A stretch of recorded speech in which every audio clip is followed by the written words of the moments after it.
Good morning and welcome to the Jefferson County Commission meeting. Today is Thursday, April 6, 2023. It's 9:30 a.m. I would like to start off this morning with a prayer from Pastor Bill Robb. Let's stand with it. Good morning. Good morning. And blessed Maundy Thursday to Hallelujah. each and everyone. Don't interrupt. Amen. Praise God. Don't interrupt. Sir, Please stop interrupting. Thank you. It's not. It's called call and response. Dale, if you could please move him, please. It's called call and response. It's a method of participating Show in respect. religious ritual. Sir, please remove yourself from the room. But it is a religious practice. Dale? Call and response.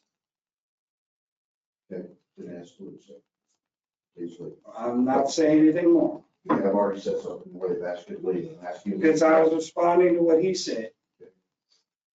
Yeah, 68, sending more additional dollars. Are you going to let me make a public comment later? Sir, you're being asked to leave the room. See, you're forced to participate in a religious ritual. How hypocritical are you all?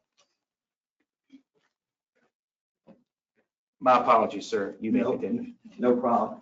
I want to take the privilege of just making a brief statement, if I may, before I open in prayer. And obviously, we're in the midst of Holy Week, Passion Week.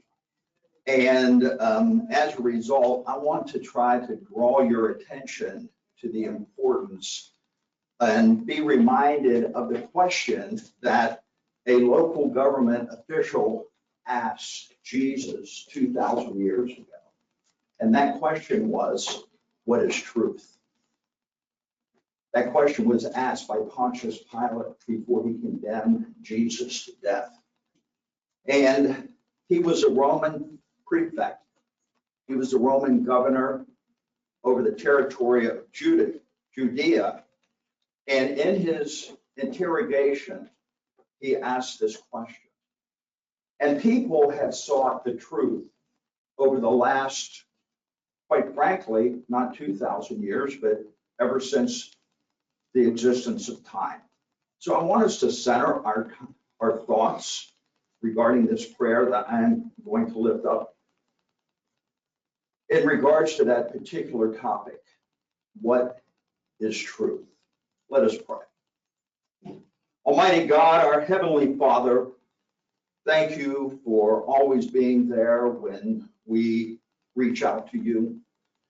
We thank you for the privilege of entering your holy space and hearing us, regardless of our circumstances. Receive us this morning in prayer and make it possible by the blood of Jesus that we are atoned to enter your holy space.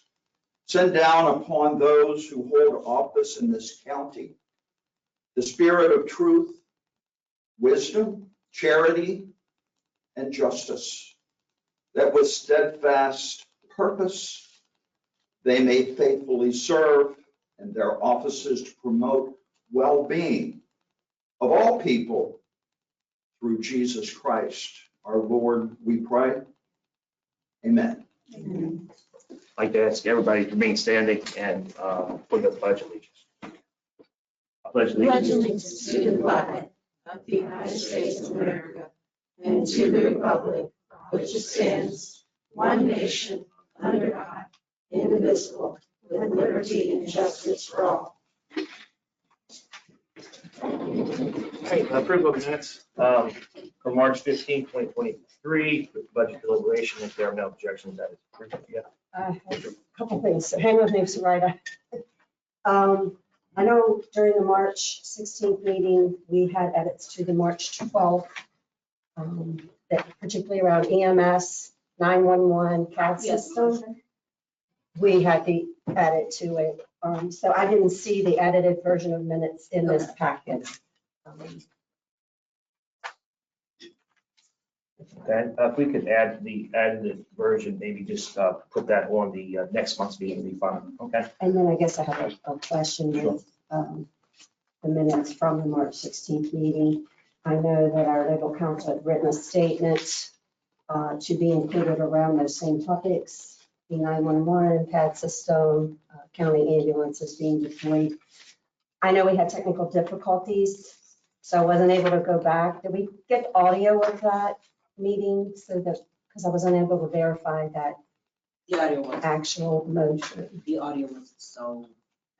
Okay, all right.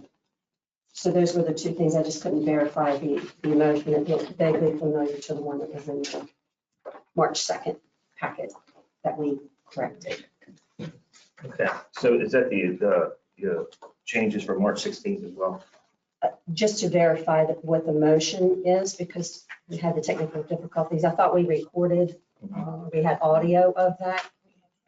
Yeah. I have an edit from March 16th. Sure. And this is, I too went back and tried to make sure if this, as I remember, that under number 7, we were making appointments. And on planning commission, Mr. Stauffer made the motion to reapprove 3 folks, or to approve 3 folks. And I believe I nominated Elizabeth Ricketts, and that's not in here. And then I would like to show the results of the votes that Mr. Fisher got 5, Aaron Powell got 5, Tim Smith got 4, and Elizabeth Ricketts got 1. Okay. All right, we can add that into the meeting. I do have one more Yes, ma'am. as well. And this is mainly a question. I just could not remember. Regarding our special session with respect to the budget on March 22nd, Wednesday. I'm not sure that Claire was present at that meeting. I think she may have been out of town, but her name is on the list of being present. Yep. I don't know if Claire can remember. The March 22nd meeting was here. Oh, were you? From Okay. Diane, yeah. I'm sorry, I have a terrible memory. I just thought, I remember that there was one that you weren't able to be at, and there was one that I was not able to be at because of sick family. So just wanted to check on it. Okay. All right.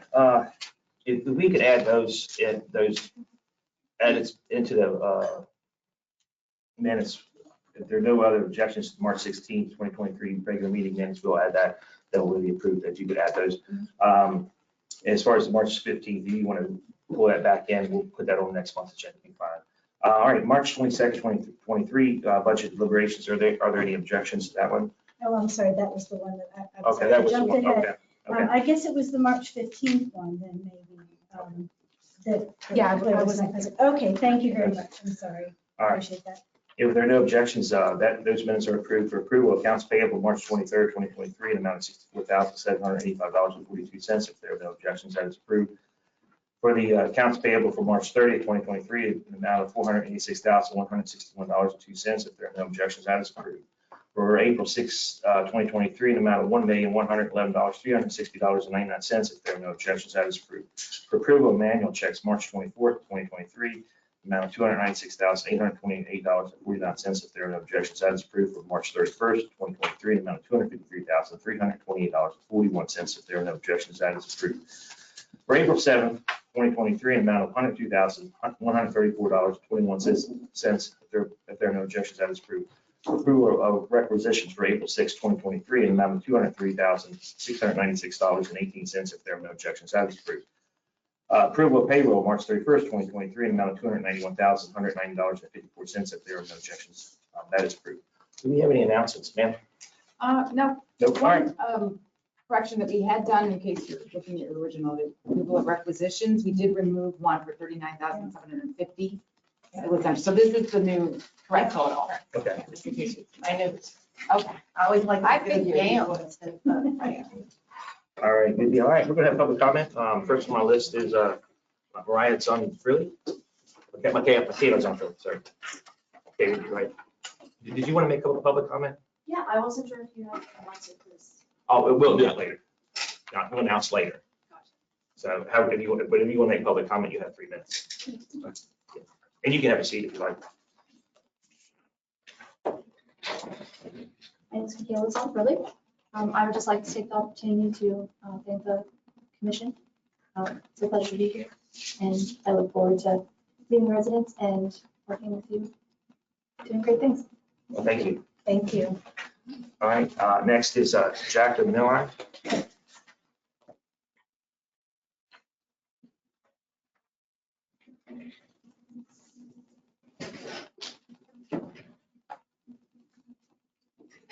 Good morning. Good morning.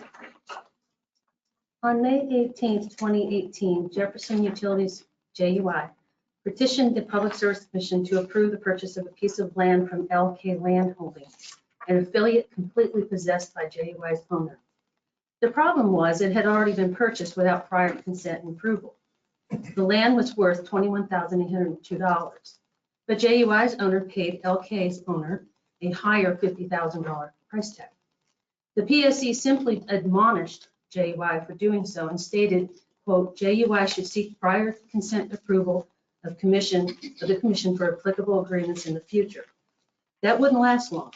Fast forward to the year 2020.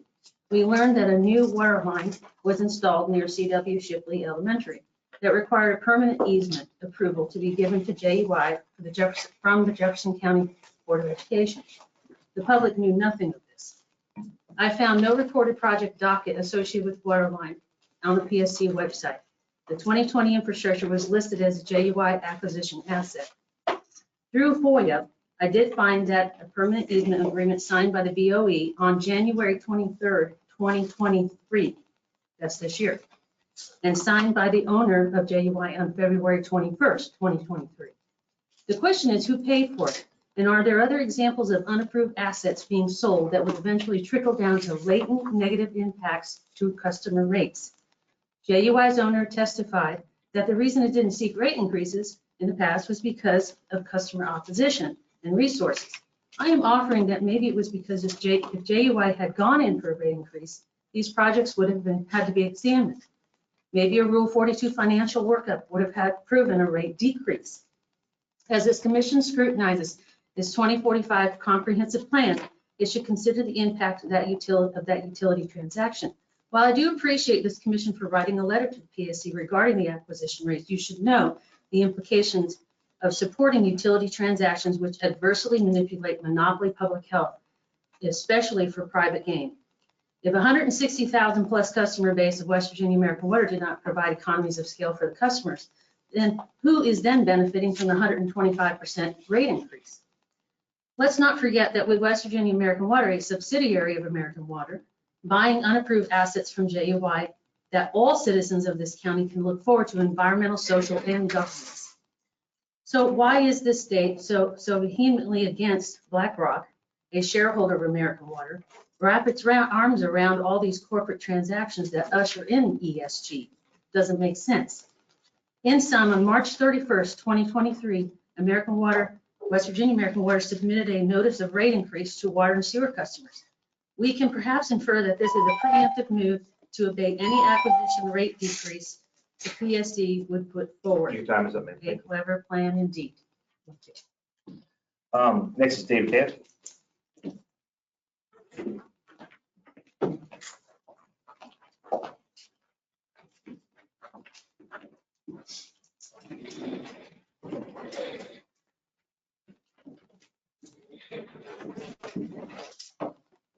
David Tabb, lifelong resident taxpayer. Jefferson County Commission was very popular this week. 3 different articles in 2 different papers. The best part is the taxpayers won't see their tax bill until August.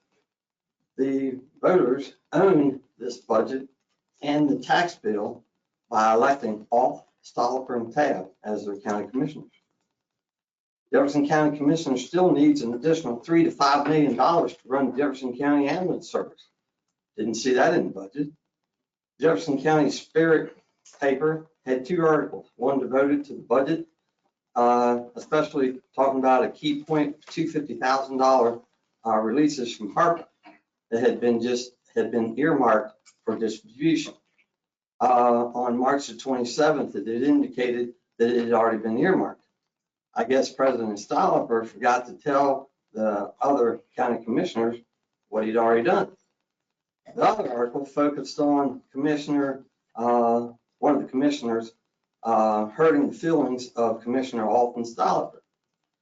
The focus was placed on the county losing employees that were doing the job so that the other three commissioners, all Stollifer and Tab, didn't have to do theirs. Keep in mind, this is all second year prairie budget, Stollifer's third, and Commissioner Tab, 17 years. Now the finance director has resigned. It appears that other department heads have done the job for the three commissioners who did not.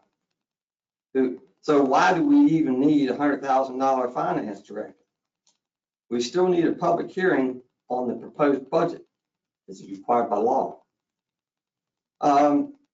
The Parks and Recs. It appears that the Parks and Rec is actually asking for a different healthcare plan. So are they not a part of the county commission budget and structure? I mean, I've never heard of this before, so I'm pretty concerned about it. And then they're asking for a waiver of fees and bonds. Parks and Recs has not been forthcoming on the fees that have been paid for other people's participation. Parks and Recs is acting like their own little company. So why don't you treat them as such? So make them pay the fees and bonds. Facility management, generator for E911 facility. They said there was $20,000 for a standby generator, $14,000 for repairs. The $20,000 wasn't in there for reimbursement, so where'd that come from? And the parts weren't broken down on what was supposed to be going on. Thank you, sir. Your time's up. All right, next we have Josh Field. Y'all are in pretty bad shape. Y'all own this. Y'all have a nice day. Hi, my name is Josh Beal, Jefferson County resident. I'm here on behalf of the Chamber of Commerce Leadership Jefferson class, and we would like to invite the commissioners to, we're going to be in Charlestown on April 12th, Wednesday, and the goal of this module that we're participating in is to meet local government officials, learn about how our county government works. And so we would love for you to be able to come and maybe share a little bit about what the county commission does and a little bit about what's important to you and the future of the county that you see. You should have an email from me about that and Matt Harvey. If not, I'm pretty easy to find. I'm a real estate agent down the street. And yeah, he knows me. He can get you in touch with me. So that's all. What time is it? So 10:30, I have 10:30 my calendar. yeah, 10:30. So probably in the morning is when it would be good for the commissioners, 10:30 to noon, something like that. Okay, good deal. Awesome, thank you. All right, we'll move on to agenda item number 1, Angie Banks, assessor. I think is she online? This is Hello. Yeah. yes, Stan, we can hear you. Okay. Good morning. Morning. I'm Angie Banks, Jefferson County Assessor. I have 2 exonerations. One is in our 2022 personal property book, Shepherdstown District. The applicant did not own the 95 Toyota Tacoma July 1st, 2021. The assessed value is $900. Tax amount $21.45. The applicant is Gregory Byrne. Ticket number 315497. Move to approve ticket number 315497. Second. Any discussion? All in favor, say aye. Aye. Opposed? Motion carries. Thank you. The second exoneration is in our 2022 personal property book, Charlestown District. Applicant did not own the 2007 Toyota Corolla on July 1st, 2021. Assessed value $1,500, tax amount $35.76. Applicant is Janice Myers. Ticket 303094. I move to approve ticket number 303094. Second. Any discussion? All in favor, say aye. Aye. Opposed? Motion carries. Thank you. And the last thing is the approval of my new hire. She will begin April 17th. Her name is Sherry Vest. She will work a 40-hour week at $37,000. And this is budget neutral. Okay. Her name was Sherry? Yeah. Your name? I'll move Best. to hire Sherry Best in the assessor's office commencing on April 7th, annual salary of $37,000. I thought you said 17. I thought you said April 17th. 17th? Is it 17? Yes, April 17th is the start date. I'm sorry, commencing on April 17th. No problem. And I'll second that. Any discussion? All in favor, say aye. Aye. Opposed? Motion carries. Thank you, ma'am. Thank you. All right. Next, we're going to move to Karen Old, probate.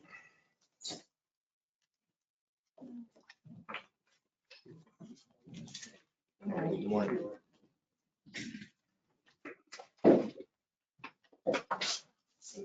I believe we need to convene as a fiduciary review. You want to move that motion? Review board, yes. Was that a motion? Yes. Okay, so sorry, I'll second that.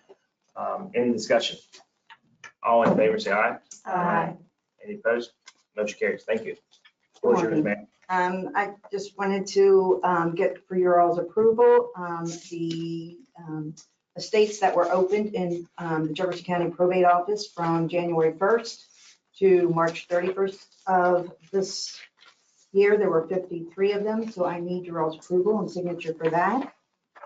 And then the first and final accountings and the waivers final settlements. And there were 3 that were fiduciary commissioner ones with a total of 45 that we're closing for this quarter. And I would need your signatures and approval for that. And I want to make sure that none of my personal stuff is in this order. No, Everything- no, ma'am. I think it's all-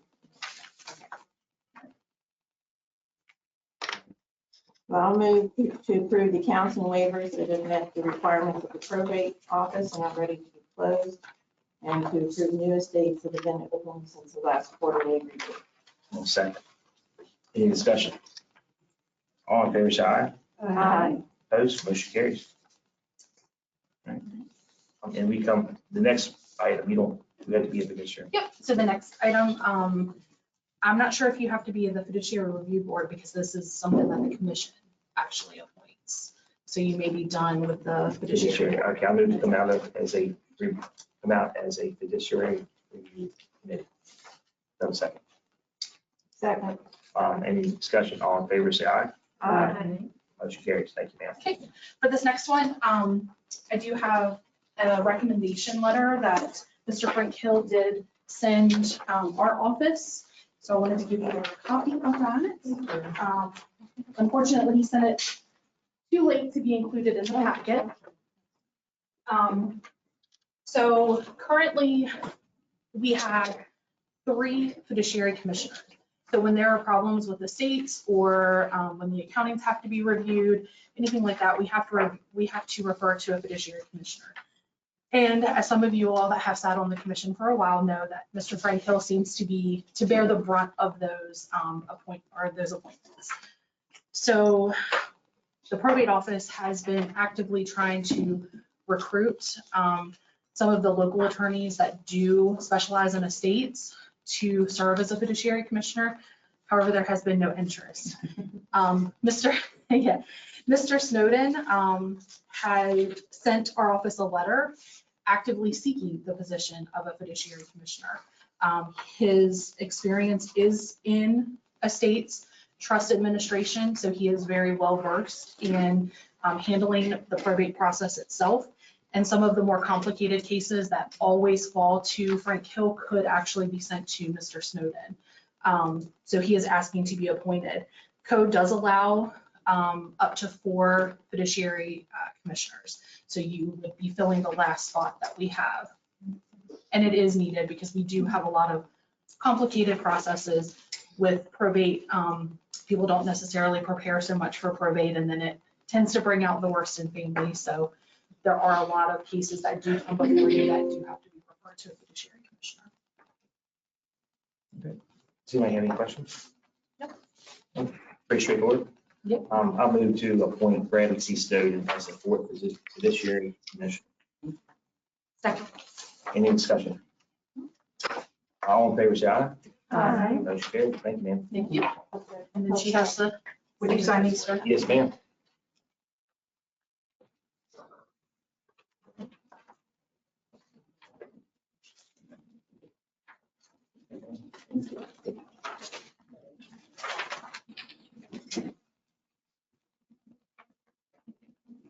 Thank you, thank you. Easter. Yes, ma'am.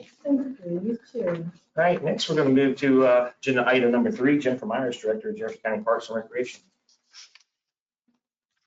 Good morning. Good morning, how are you guys? Good. I have 2 things before you this morning. I think the first thing was potentially the insurance, if I remember correctly on the agenda. And I'm not sure if all of you know, but Jefferson County Parks and Rec, we have our health insurance plan that we have for our employees is separate from the counties. And currently we are using the Public Employees Insurance Agency as our healthcare provider for all of our full-time staff. And there's been a lot of changes in the state with PEIA and a lot of changes that my board has made the decision that we want to at least look into other options for our employees for our health insurance. So we've reached out to the Millennium Group, which I believe is who the county uses as your broker. And they are providing us with some options for our, potentially options for our staff if our board chooses to move forward with changing from PEIA. And one of the options that they brought to us is that we may be able to join the county's health insurance plan if the commission would allow that, and that would be an option that we can check into. If we do that, we would still pay all of the premiums. They would basically set a sub-account where we are able to have the same policy that the county has, but we would pay all the premiums and everything like that. So there would be no charge to the commission, but they would give them permission to at least check into those options. So that's why I was coming to you both today, if we could allow a Millennium to at least check into it. I'm not saying we will do it. I'm just, they need permission from the commission to even look and to see what kind of options that would be and what the cost to us would be for that process. Okay. So to be clear, there would be no cost to the commission for that. Correct. The Parks and Recreation would continue to pay for insurance, health insurance, just like we do now. And like I said, she said it would be a sub account. Yeah, They would I've set heard up. there's a lot of upset with PEI. They've made a lot of changes, and I think the biggest change, well, and I mean, they've made changes over the years, but we're such a small department, we've never had enough staff to really get off of PEIA. Okay. But I know things have changed, and that's why we're looking into a couple of different options. But it's you have to be in the state. And with us being obviously in Eastern Panhandle and Jefferson County, sometimes it's just as easy to run to Winchester or run to Frederick or Hagerstown, and if you really need anything, you have to go to Morgantown with the insurance that we have currently. So again, we may stay with them. We're simply into the process of looking into it, and the board will review all the information that we have and make the decision as to what we'll do going forward. I'm fine with researching it. You have to give the permission, I understand that, but I want to make sure if this happens to be something that you want to do, that we can legally do it. They're not our direct employees, correct? So not sure how that works. I'd say maybe we make the motion about exploring the option rather than set up. Right. I just would like to make sure that the demographic and the premium use of Parks and Rec, and how that impacts us if there's some. If at all. Yeah. So small. They're probably young and healthy too. I just. Thank you.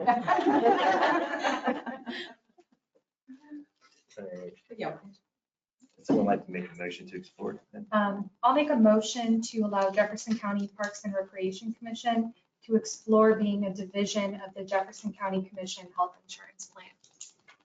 I'll second that. Any discussion? All in favor, say aye. Aye. Any opposed? Motion carries. Thank you. And then my second request, we've actually come to you before with this request a couple of times. But when we do projects in the park, at any park, whether it's county owned or Parks and Rec owned, we always go through the building permit process, which we are currently doing with a roof repair that we are doing in Mount Mission Park.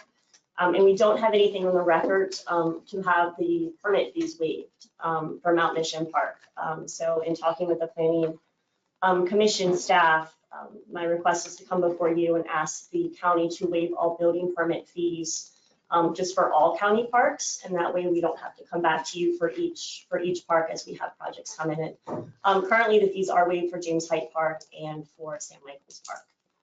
So we would just be adding all of the other county parks to that request. Okay. Do they charge you for the permit? Oh, yeah. The engineering charges you for the permits? We haven't in the past paid for the permits because the county commission has waived those fees that we don't have to pay. Yeah, but We don't generally, have- you would pay. unless Generally, they- we would unless you would waive the permit. I spoke to Mr. Goodwin about this issue, and he, as Ms. Meyer said that they typically do this for the parks. In effect, charging them fees means that you're paying fees to yourself, Yeah. really. So, Yeah. but they do have to go through all of the application process, the review, inspections. And it's bonding as well too. It's just a bonding. Yeah, it's the same thing with funding. So they have to comply with all the regulations. They have to comply with all the regulations. Okay. I'll be happy to move a motion to waive all fees with any parks in Jefferson County that Parks and Recs is associated with, all fees and bonds, excuse me. Okay. I'll second that. Any discussion? All in favor, say aye. Aye. Opposed? Motion carries. Great. Thank you guys very much. Thank you. Thank you. Appreciate it. All right, next we're going to move Thanks, you to too. agenda item number 4, Mr. Steve Allen, Director of Homeland Security. Good morning, ladies and gentlemen. Have a hard copy for you. Document that I provided yesterday.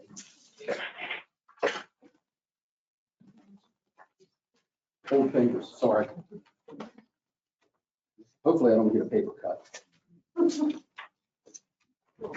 Thank you, sir. Look what I did. I printed out. You get gold star. Thank You you. want one of them? Thank you. Keep it around. I have it for my eyes so I can see. Yes. All right. Good morning. Dick and I are before you this morning to bring before you the bids we received from 3 companies in regards to completing our the 2023 multi-jurisdictional all hazards mitigation plan. You can see the names of the bidders: Jogan Health, MCM, and Michael Baker. You'll see the amounts in here. However, the first amount under Jogan Health did not include, when they bid $54,500. But and that was including $25,000, which would have been $5,000 each year to hold the annual meetings that we have to do in order to keep up with what hazard mitigation programs were going on and so forth. So I subtracted that from their bid because they added that in as well, and it was all one. But you'll see the $29,500, $45,980 from MCM, and $57,000 from Michael Baker. Now, my deputy director, myself, and Mason Carter, who is the chairman of our Hazard Mitigation Planning Committee, reviewed the bids, and we compiled this comparison chart showing what we found as far as meeting our requirements and our request under our request for proposals. What was enlightening to us was the number of years on the first one, even though it was a low bid. The staff, it's very small staff with very limited experience in doing hazard mitigation plans.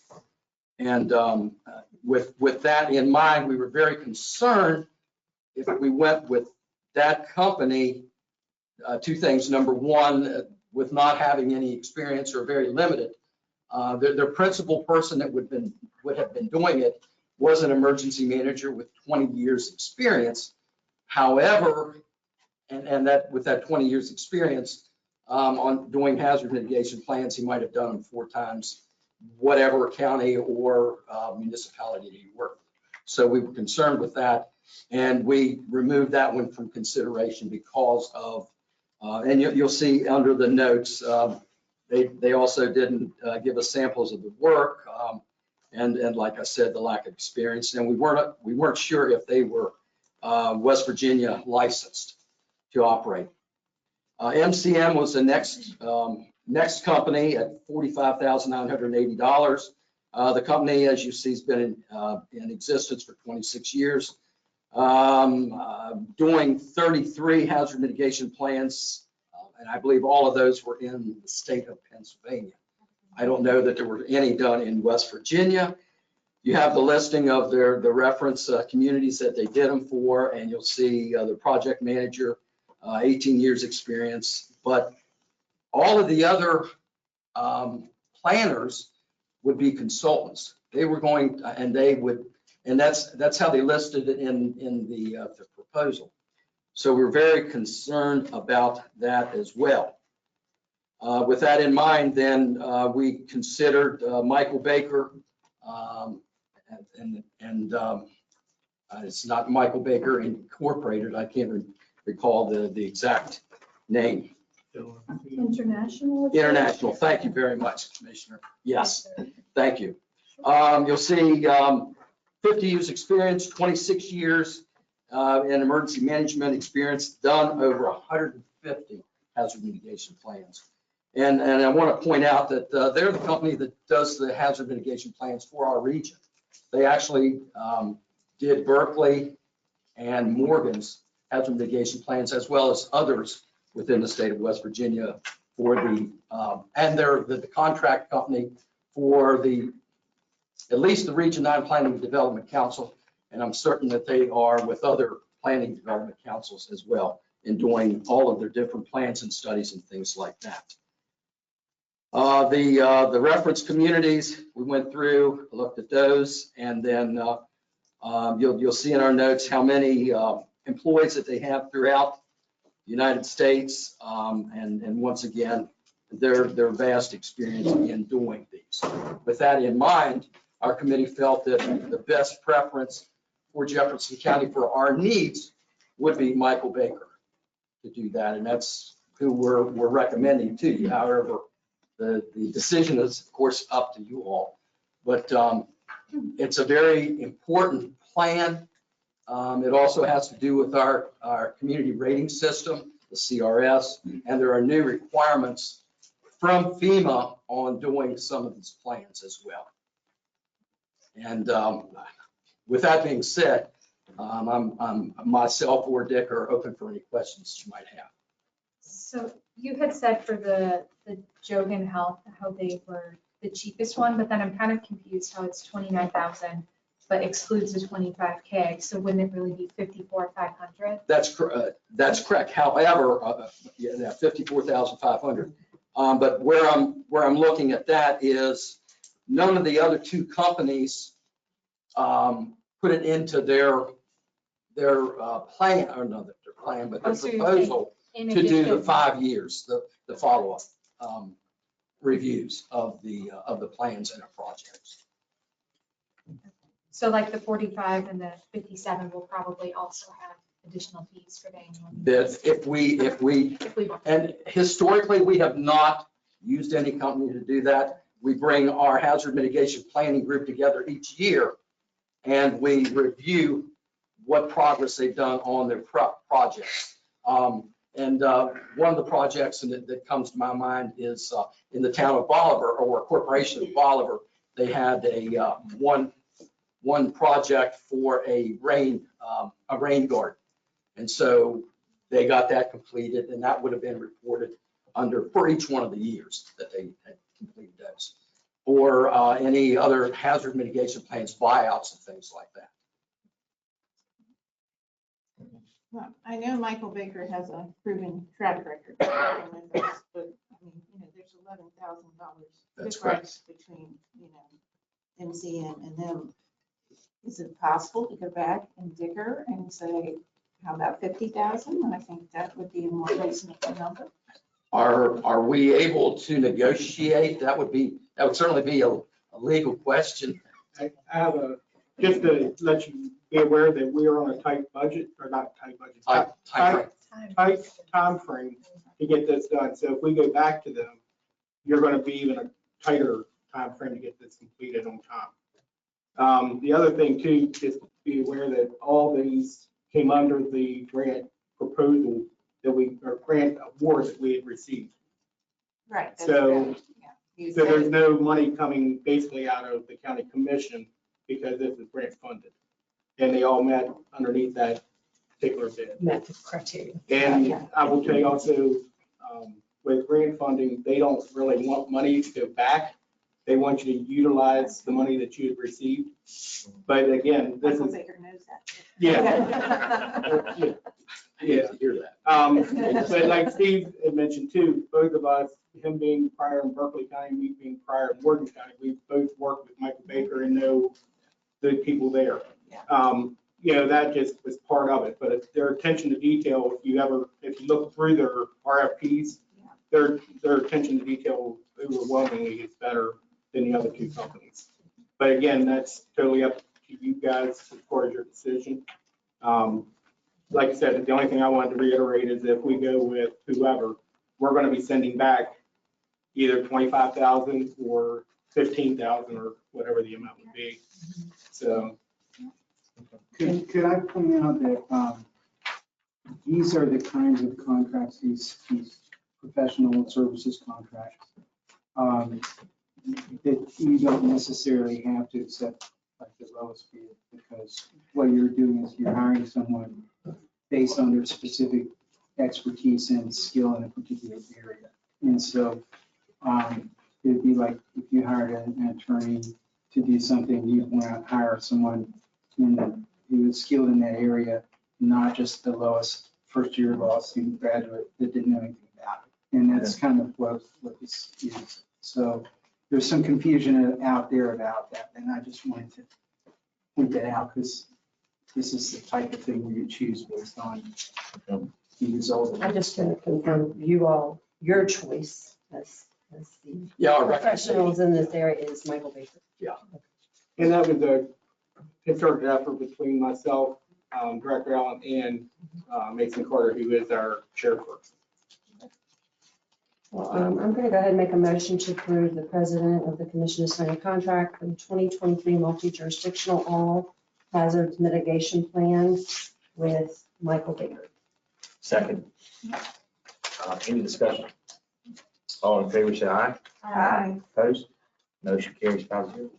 Thank you. Thank you all. We will get working on that post-haste. All right, good deal. And you also be invited to the meetings if you would like to come. Oh, yeah. At least 4 of them. All right. We're running slightly ahead of schedule. Steve Cox is here.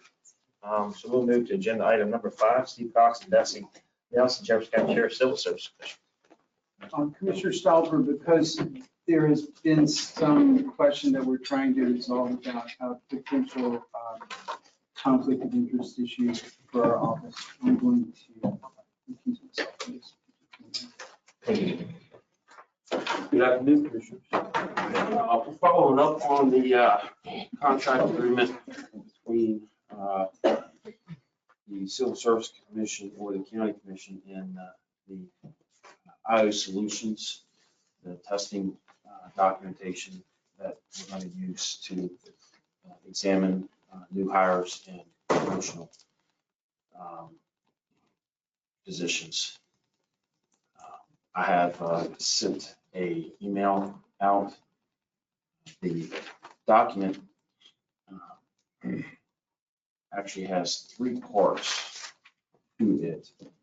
Now, the first part is named a handlers portion.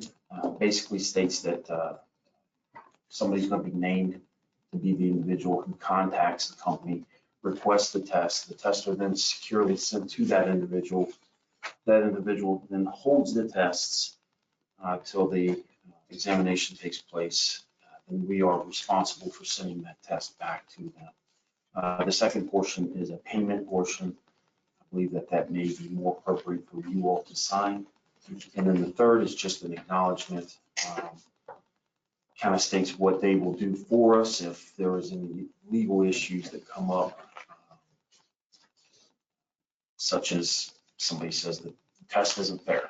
So they developed a test that is fair, and they have legal representation that come in and defend their stance on the test and the materials themselves. Okay, so well, the only thing you really need today is who authorizes to provide the funds that are available, right? It's in the budget when we just had, we didn't know who, since the commissioners are appointed, they are not legally bound to our budget, and we wanted advice whether or not you needed to review the contract and sign it on behalf of the county or not. The only thing that I didn't have in the agenda, there is a 3-part to this contract that requires 3 signatures, and we are requesting that you, Mr. Stolper, sign that contract on all 3 spots. But we would also like to make a motion that you appoint the civil service commissioners as handlers of this contract and of the materials so that we can go ahead and order it without going through your office to order those tests. And that part of the handler's contract is on page 2 of the agreement. It's, like I said, that's part 1. It would be kind of tedious to end up having to call you guys when numbers change and we have to go in last minute and order some tests and run people down to try to get something accomplished. Previously, our testing was scheduled months ahead of time, and people would turn in applications long before that test would happen. We have developed a system where we can actually have walk-ins with the proper information and test them on the spot. So we like to try to plan ahead and keep seats available for last-minute entries. And if we have to track down other people above us to try to mitigate these issues, we may end up losing out on candidates. Does anybody have any questions or concerns with us signing and author, and then basically hand that over? Okay. I'll move a motion. I guess you need 2 motions, right? Okay, well, first motion I'll move a motion to grant chairman of Jefferson County. Wait a minute, you want the president of Jefferson County Civil Service Commission to have authority to sign it? I believe that any of the commissioners on the Civil Service Commission could do that, because the authority of the commission itself is each individual is basically the same grade. Okay, I'll move to grant the president or any of the commissioners on the Civil Service Commission authority to sign the contracts on behalf of the Civil Service Commission, providing funds are available. Any discussion? All in favor, say aye. Aye. Opposed, motion carries. And then the second one, what was your recommendation on the second one? Well, we won't need to do the second one if you're granting Mr. Cox permission to sign the contract And and he everything. is a commissioner. So we don't have to sign, we don't have to sign it. Okay, I just want to make sure that there's nothing immediate. Okay, all right, sorry. All right, good deal. Thank you. Thank you. All right, we're going to move to agenda item number 6. This is Lupton Land Development LLC.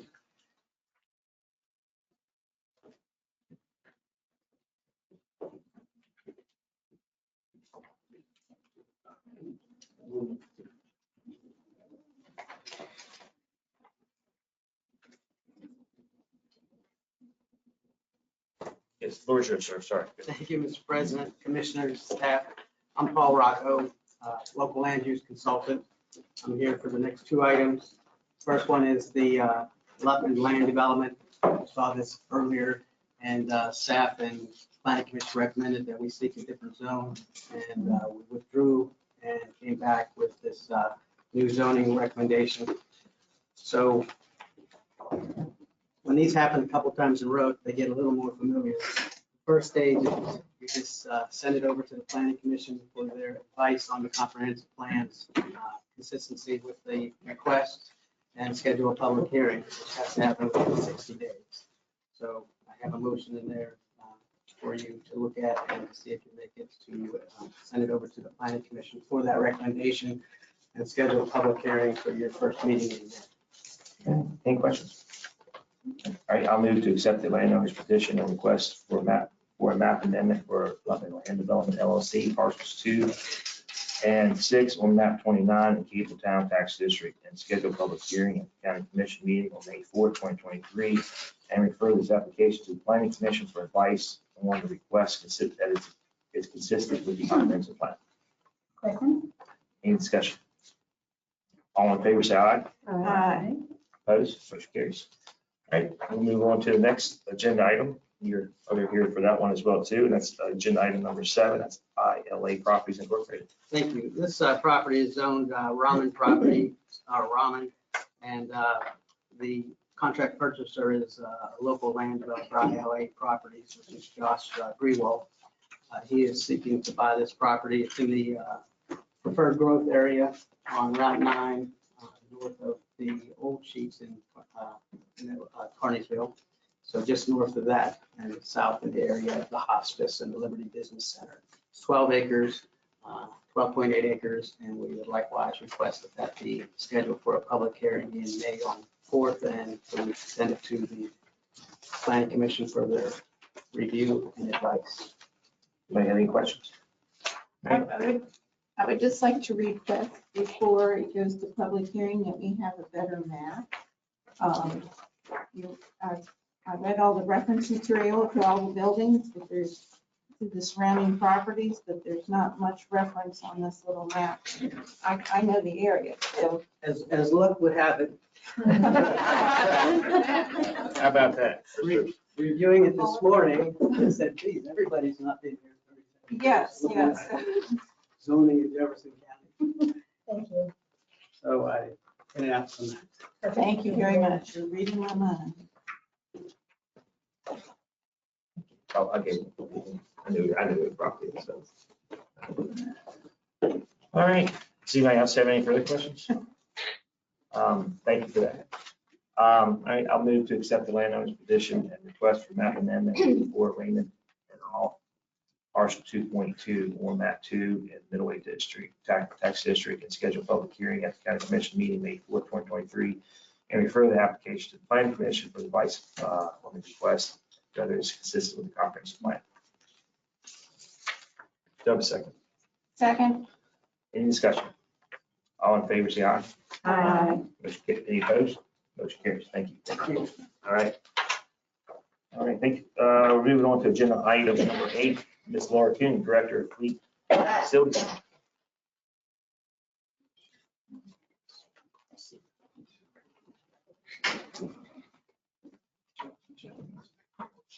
Good morning. Good morning. The first item I have is for request for approval of employment. I have a custodian vacancy in my department. So advertised and interviewed. So I'm recommending to fill that position, the employment of Hunter Walsall. This is a grade 2 40-hour position at $33,000 a year. He should be able to start Monday, so start date of April 10th.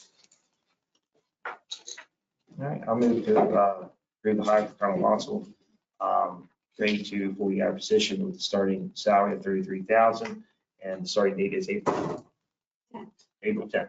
Thank you. Second. Any discussion? All in favor, say aye. Aye. Any opposed? Motion carries. My second item, I'm requesting some funding help for repairs to the 911 generator.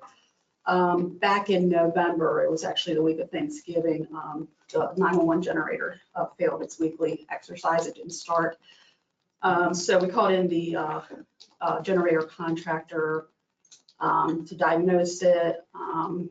And it was going to be, because it was week of Thanksgiving, we weren't sure when the parts were coming in. So I made a call to get the backup generator in there because it's 911 and if the power went out, we can't go down. So it ended up the part, because of supply chain issues, was on back order for 2 months. So the bill on that generator rental was about $20,000. I had submitted those requisitions to you and you approved them. So that part has been paid, but it completely, well, not completely, but my maintenance and repair budget is pretty low, and I can't cover the cost for the actual repairs. And also with this past 2 years, the supply chain issues, all the parts across the board for everything are higher now. So the budget has really been depleted. So I'm requesting the amount to cover 2 invoices for $14,172.04. I do, if it's acceptable, I do have some funding. I've come in under budget on the downtown project, which is capital outlay line. I do have money left in there, if it would be acceptable to move that money from that capital outlay line to my maintenance and repair to cover these invoices. I can do that. Okay, well, this is certainly mission critical, so. Yeah, definitely. Yes. What would be the recommendation? Transfer or pull out from somewhere else? Well, if she has it In her- incomplete, Yeah. you use it for the budget transfer. Yeah, these are downtown projects. Right. Okay. And what line item is that? Do you know, or what? It's a capital outlay line. I don't know the number off the top of my head. From the mail, we'll identify. Okay, that's fine. Okay. I'll move to approve the funding for the amount of $14,172 to cut in 4 cents to cover 2 invoices from Fidelity Power Systems. And this money, I move to approve this money to be transferred from the capital outlay system from the downtown project to your maintenance Maintenance and repair line. to your maintenance repair line. Thank you. Second. Any discussion? All in favor, say aye. Aye. Any opposed? Motion carries. Great, Thank you. Lynn. Laura. All right, next is Mr. Roger Goodwin, Chief County Engineer.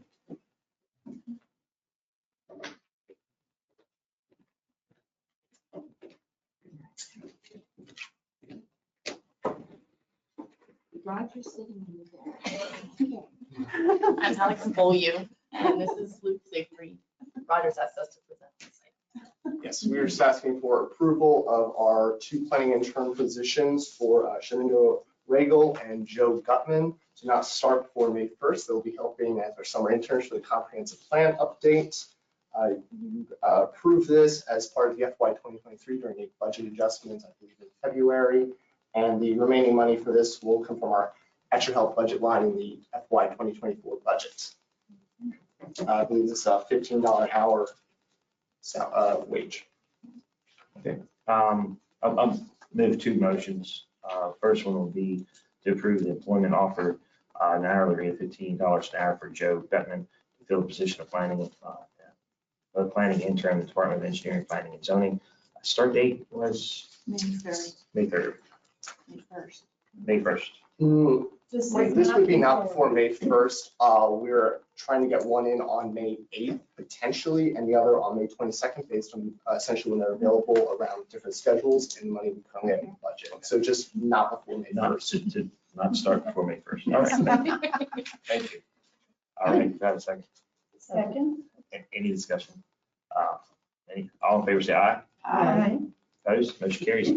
Next motion, I'd like to move to approve the employment of an hourly rate of $15 an hour to Shenandoah Regal. Yes. To fill the position of planning intern in the Department of Engineering, Planning and Zoning, not start date, not before May 1st. Second. Any discussion? All in favor, say aye. Aye. Opposed? Motion carries unanimously. Thank you. I was going to say to Roger and his team, thank you so much. You always provide great detail with your agenda items, so it's very much appreciated. Thank you. Hey, Jeff Polinsky, is he online? We are running ahead of schedule. Quite a bit.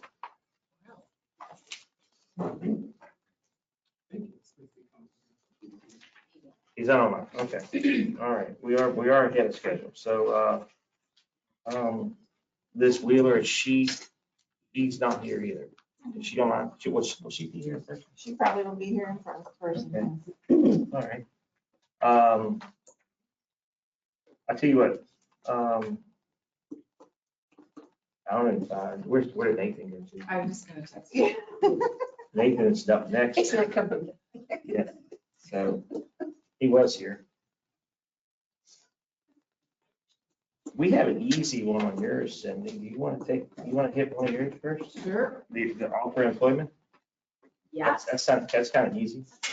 fun one. Yes. Okay. Offer of employment, county administrator position. So I would excited to announce our hire, Michaela Zanfreely, she will be starting. She introduced herself at the beginning. Starting May 8th will be her first day to work at this salary of $110,000. I'm happy to have her. Wish she could start sooner. All right, somebody want to move a motion for that? I'll make a motion that we hire Michaela Zonfreely. Did I say that right? Yes. Yes, everybody gets to say it before. As county administrator starting May 8th at a salary of $110,000. A second? Any discussion? All in favor, say aye. Aye. Opposed? Motion carries. Thank you, ma'am. Thank you. Look forward to working with you. Yes, we do. All right, you have any Can I other hit some easy other ones? ones? Yeah, you want I've to? got, let's see where, you find it in the packet. With there's a EMS transition project for their labor costs. I've been improving on, on a regular basis. This is for the month of February, in the amount of $7,850.24. We can fund it from ARPA. Just need approval on that. I'll move the approval invoice 441, labor cost of EMS transition project, total amount $7,850.23 funded from our ARPA fund. Second. Any discussion? All in favor, say aye. Aye. Any opposed? Motion carries. Nathan, we're running slightly ahead of schedule. Liz is not here, neither is Jeff yet. We're roughly running a half hour ahead of schedule. Is there anything under your agenda item we need to speak about? Yes. I need to provide you with some legal advice regarding item number A under my schedule. And also, I guess, A, B, and C. And because of that, I would suggest that we enter into executive session so I can provide you with some legal advice about this issue. Okay. I'll move to go into executive session to receive legal advice on agenda items number 13A, B, and C. Second. Any discussion? All in favor, say aye. Aye. Any opposed? Motion carries. We are going to move into executive session. Thank you.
All right, I'm going to come out of the executive session. Second. Second. Any discussion? All in favor, say aye. Aye. All right, coming out of executive session, I'd like to move a motion to approve Commission President to sign the release form for the Walgreens litigation. Second. Any discussion? All in favor, say aye. Aye. Any opposed? Motion carries. Thank you. All right, we're back on time. Agenda item number 10, Jeff Linsky, Director of Jefferson County Emergency Communications. Morning.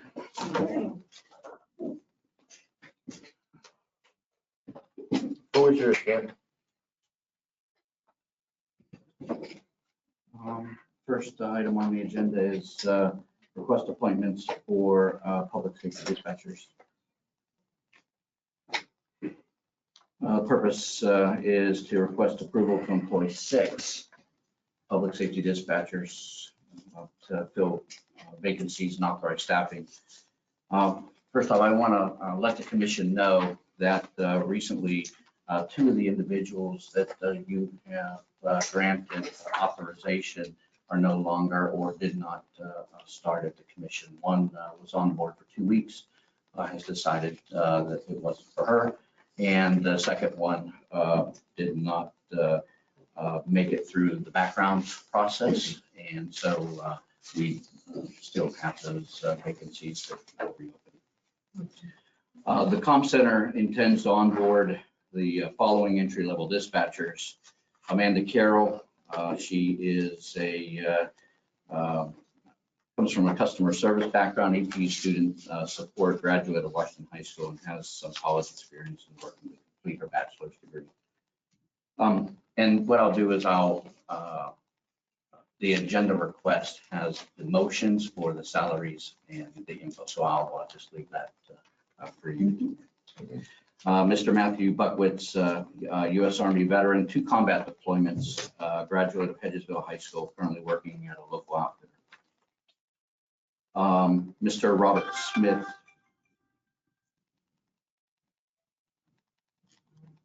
Mr. Robert Smith works for Berkeley County Government in the Day Report Center, has customer service and security officer experience. Ms. Stephanie Michael worked for Howard County Court System, moved to West Virginia. She's a graduate of Frederick County Schools. Ms. Jade Warner, dispatcher at Alarm Monitoring Central Station in the Washington County area, graduate of Washington County Schools. And then Mr. Anthony Cole, security officer, longtime security officer, and then graduate of Frederick County Schools. All the candidates are coming in at an entry-level salary, with the exception of Mr. Buckwitz, who, with his veteran status and 2 combat tours overseas, is elevated. Wages are noted in the motions, and each candidate will be afforded signing, training, incentive bonus, and standard merit increase once full training is complete. We expect the starting date to be May 1st. Okay. And we're going to continue processing. So after this one, it'll leave me 1 vacant with 5 overfill. We're going to continue processing after. I'm going to go ahead and make a motion for all those that have the same salary with the exception of Mr. Buckwitz and make that a separate motion. Does that sound? That's fair enough. So I'll move to approve the appointment of Amanda Carroll, Stephanie Michael, Robert Smith, Jade Warner, and Anthony Cole as public safety dispatcher trainee, yearly wage $46,347, training incentive signing bonus of $2,000, and a post-training salary increase upon completion of training, and to start on May 1st. Second. Any discussion? All in favor, say aye. Aye. Opposed? Motion carries 5-0. And then the motion to approve the appointment of Matthew Buckwitz as a public safety dispatcher, hourly salary of $47,737.41, and a training signing bonus of $2,000, and a post-training salary increase upon completion of training, effective May 1st. Second. Any discussion? All in favor, say aye. Aye. Opposed? Motion carries 5-0. I just want to make a note, you said hourly, not yearly salary. Yes, So I okay, just want to make yeah. that indication. yearly $47,737. All right, thank you. All right, next we're gonna move to agenda item number 11. Jeff Kalinsky. We have some other folks that are joining us. Let me see, on my list, we have Dustin McConnell, Fred Kinder, and there's one more else. Y'all can. May I introduce? Yes, sir, please. So guys, come on, let's just come up. We can grab another two more chairs there, Steve. Thank you. So this is Chuck Perry. Your role with Emergency Management Division. I'm not the Commissioner support question the Emergency Management Division. We cover the siren system. Dustin McConnell. Dustin McConnell is a statewide interoperability coordinator. Each state has one of these, and his role is to. That's a cue for you. Yeah. Obviously, as the title sounds, I'm supposed to coordinate the interoperability communications, and in our state, the interoperable system is the statewide interoperable network. And so I kind of oversee that and text like Fred Kinder here. So Fred Kinder, full-time firefighter with Frederick County, Virginia, part-time radio technician with the siren system and the SIC, which is a statewide interoperable thing. Very good. Thank you. Thank you. We understand there's some problems out there. I'll turn the floor over to you to tell us, sort of want to hear the solutions, what we need to do. I'll have whoever wants to go first.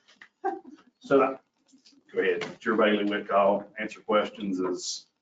Right. So we understand that there's radio coverage issues in and around the Shepherdstown area. It was really started being noted in around, I thought it was after an upgrade that maybe the North Mountain site wasn't providing as good of coverage. And that was my first indication of it. And so I had, as part of a member of the statewide interoperable executive committee, I'm the Region 3, what's called the RIC chairman of the Regional Interoperable Committee. And so in the technical meetings, I had brought up the issue with Shepherdstown and some issues. Shepherdstown Police Chief had sent email to me about these issues. We had one of our at that time current employees, now she's with Loudoun County, radio tech go out and do a bit of testing, and she found some issues with coverage. We've known that inside buildings at Shepherd University has had issues because the system doesn't or has not provided very good coverage inside buildings at Shepherd University. One of the things that I found, you can walk, you can be in the lobby of a building and walk through one of the doorways at the dormitory, and there's no longer coverage. Lobby, you're good with coverage. So it's a combination of building materials, RF, radio frequency propagation, and so as part of this whole process, SIEC and Siren folks are involved in trying to solve this problem. We obviously want to solve this problem and give our responders a radio system that has the capability for use when they need it. So with that being said, I'll turn it to you. So just a little background on the story. I was alerted to some coverage issues with regard to Shepherd University. And I met with the folks at Shepherd University, and they've been addressing this issue or trying to address this issue. In meeting with them and looking at the age of the equipment that they were using, coupled with, as Jeff indicated, building materials and things of that nature, it's my job to make sure that the sites that serve the area are working optimally. And what I initially found was that the Blue Ridge site was not working as well as it should have been. So repairs were immediately ordered on those, and those repairs were effective.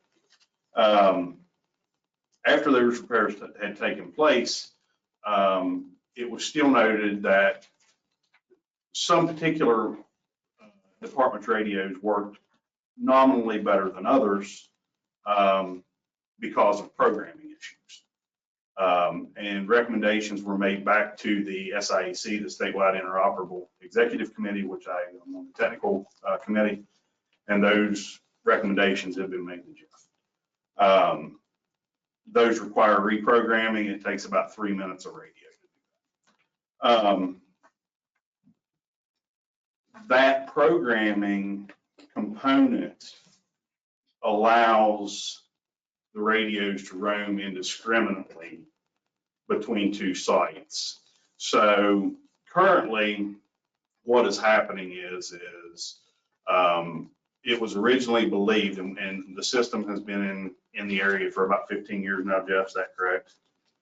12 to 15? Yeah, Blue Ridge came online in 2006. Okay, so it was originally believed that if we preferred a site as a user, that would minimize the effects on the system and things of that nature. The SIEC's recommendation has been to remove any preference to sites and allow the radio to do what it's designed to do. And so what happens is Shepherdstown's at a pretty unique place based on elevation and based on geographical distance between Berkeley County North Mountain site and our Blue Ridge site in Jefferson County.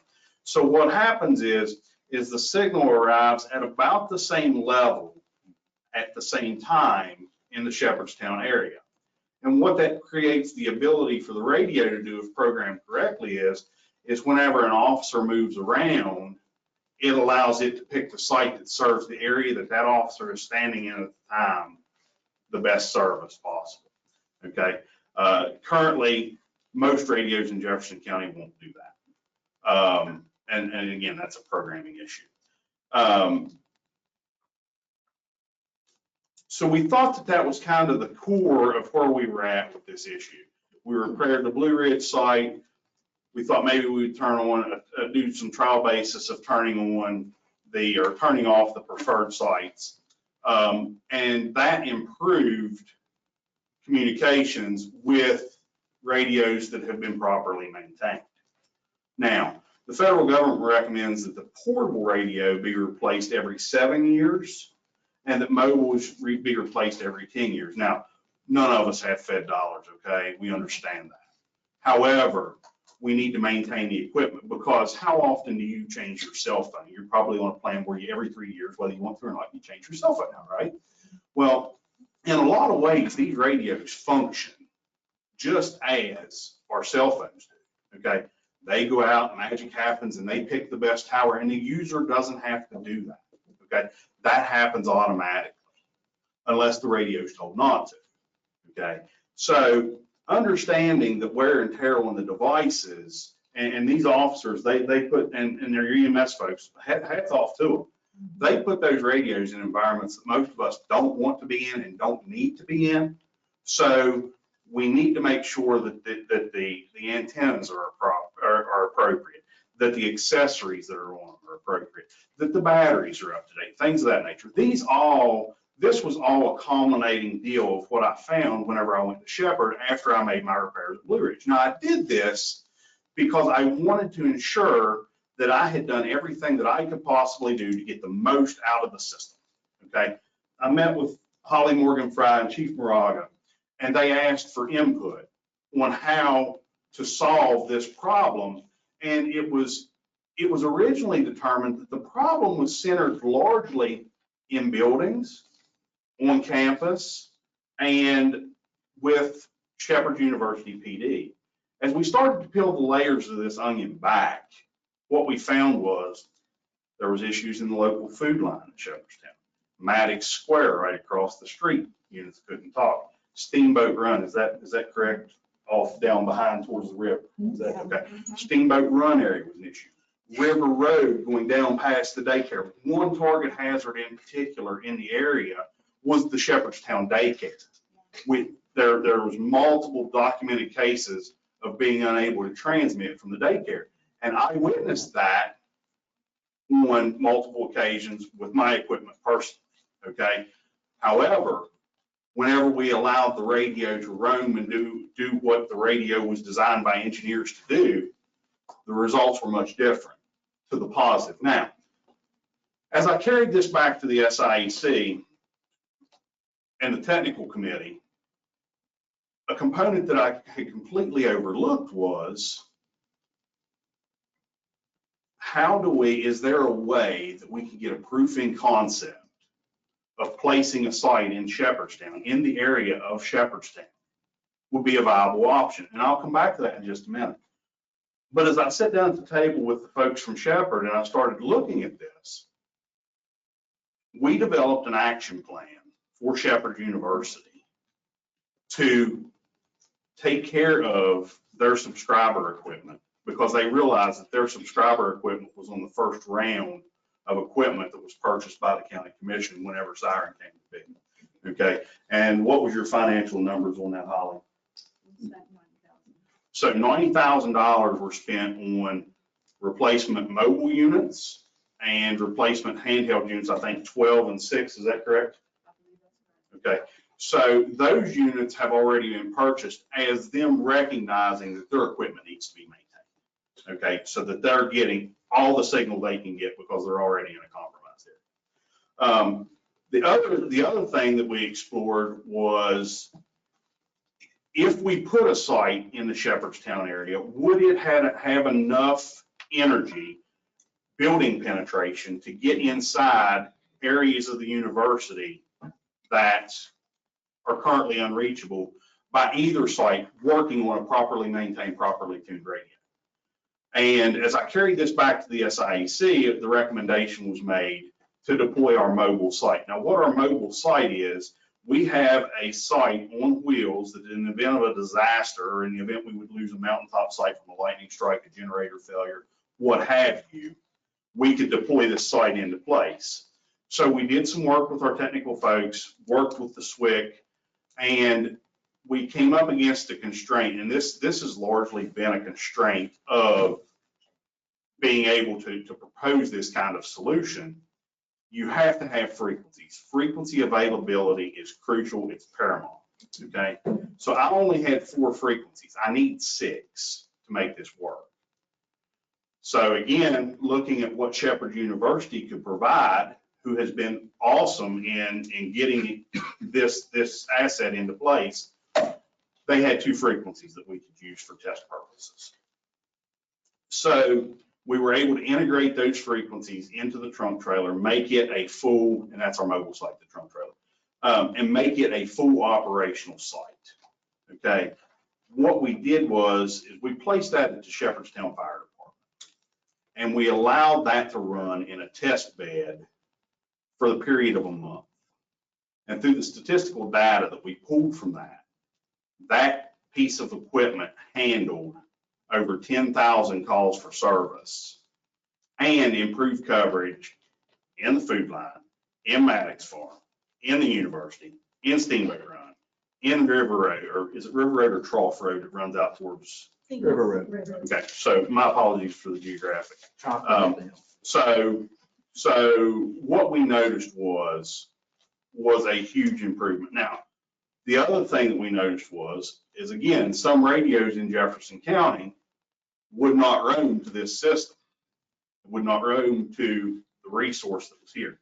And the reason for that, again, comes back to programming being contraindicated by from SIEC policy. If you take a radio, it doesn't matter whether you're in Kanawha County, Putnam County, Ritchie, Taylor, and you come to this area, if your radio is programmed appropriately and properly and by our guidelines, it will work. There are no questions asked, it will work. I can sit right in this room and I can talk to Mercer County in Bluefield right now because the equipment's programmed properly. So that's paramount. So what we noticed was, yes, we've got an RF issue. We don't have enough signal to facilitate in-building coverage, and we need in-building coverage. As we saw this morning, the gentleman, the bailiff, had to use his radio to call for help. Our safety was all on the line with regard to that, or could have been if the situation was different. So it's paramount that that equipment works.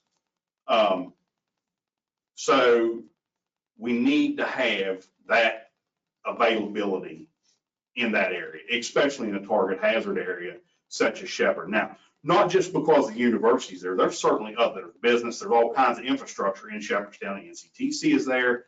There's all kinds of infrastructure that we need to focus on as far as target hazard areas. So we want our system to work 100% as absolute best as it can, okay? So as we brought the trunk trailer in, we turned it up, everything's working on a properly programmed radio. We've identified proof of concept, one thing and the next. I made Jeff aware that there were frequencies available to purchase, the potential explore the purchase of an additional site for that area. And what we actually came up with was, and Chief Moraga can attest to this if it's acceptable, that her officers were able to communicate better in the university after the trailer was there to facilitate the uplift in those comms, if you will. Chief, any other comment on that? Just the areas that we would not be able to get communications, in the lower levels and in our dorms. Since they put that trailer side up, it helped a great deal. So I have to. Can I ask a question? Jefferson Law is not on the trunk trailer. Jefferson Law absolutely was on the trunk trailer. No, I mean, it's not active. It is not active on the trunk trailer now. It was not active on the trunk trailer now because of the upgrade, and we did not want to impact mission critical communications during the upgrade.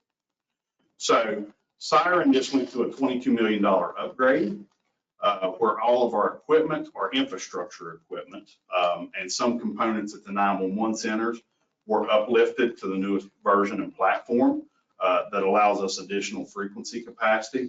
And so as a result, that resource being in Shepherdstown, because it was there and because it was active, we elected to leave it in place and upgrade it in place.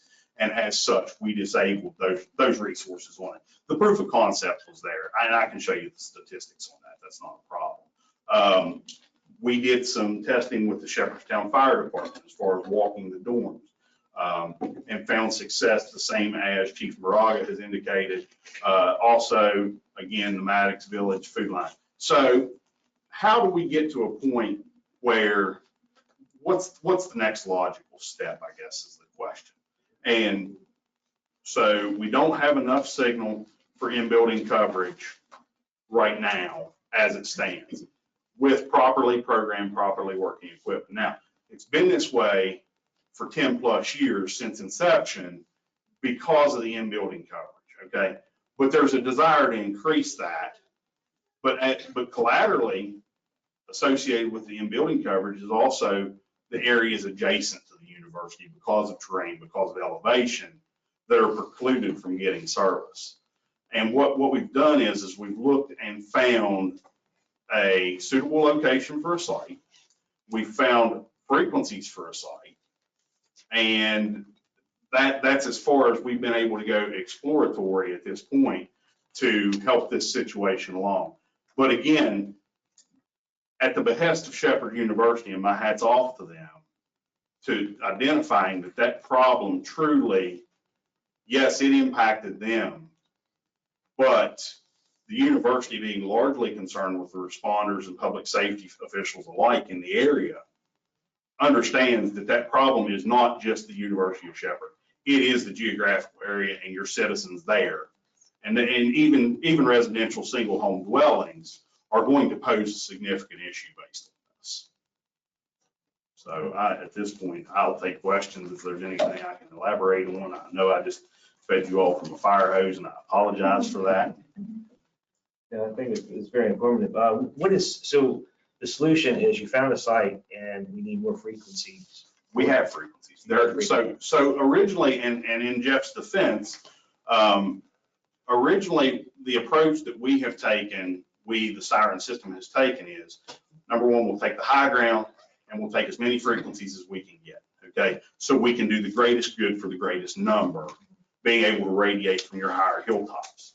Now we're in a position where we've reevaluated that. We've got really good coverage in most areas, but we've got some where we need to take a more of a cell phone company approach. And what they typically do is they'll lay low in the valleys and then they'll radiate the area of that valley with RF or radio frequency to provide that fill-in coverage or service. And so what happens then is instead of now only having 2 resources to pick from, the radio would then appropriately and properly programmed would then pick from 3 resources.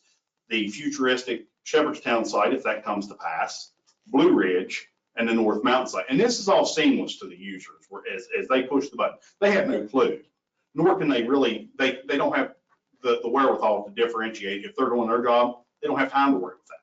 Let the engineer that built the radio do that. So, but if we do that, what that does is that concentrates enough RF in that area, or radio frequency in that area, to cover any dead spots that are current. And we've done this in several other locations. The Northern Panhandle, for example, we had issues getting licenses because of Pittsburgh. We have to file what's known as a letter of concurrence. So we send a letter to Pittsburgh. Pittsburgh says, yes, you can use this frequency. No, you can't. We always get, no, you can't. That's just Pittsburgh's standing deal. Aren't you from Pittsburgh? So what we did in the Northern Panhandle is we used directional antennas and we focused that energy down. Yeah. And it seems to work a lot better, and it's allowed us to do that without letters of concurrence. But back to the frequency acquisition, we have 6 frequencies that we could use now, today. But what happens with those is, understand, those are like gold, okay? They're here today, they're literally gone within an hour, okay? The last time I checked, which was 2 days ago, we were still available. Now, in order to procure frequencies, one thing that has to happen is you have to put a dot on the map. You have to take your finger and say, this is where I want it to go, okay? And then at that point, you can start the application process to procure frequencies, okay? So that's your first step. If you don't procure frequencies, don't waste your time buying equipment, okay? Because it's like having a car without a road to drive it. Mm-hmm. It looks pretty sitting in the garage, but that's all it's going to do. So am I correct that there are 2 issues? The one issue has to do with the equipment. The other issue has to do with the location of a possible new tower. Is there more to it than that? Have I oversimplified that?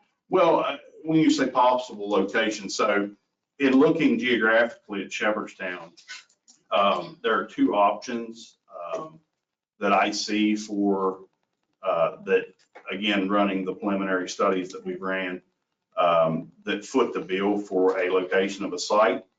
And equally, the other part is going to be, you're going to have to purchase the equipment for that, obviously, and then determine either you're going to lease tower space from a vendor, and you know, we can assist with that. I can't tell you, but we can point you in the right direction for who you need to go to.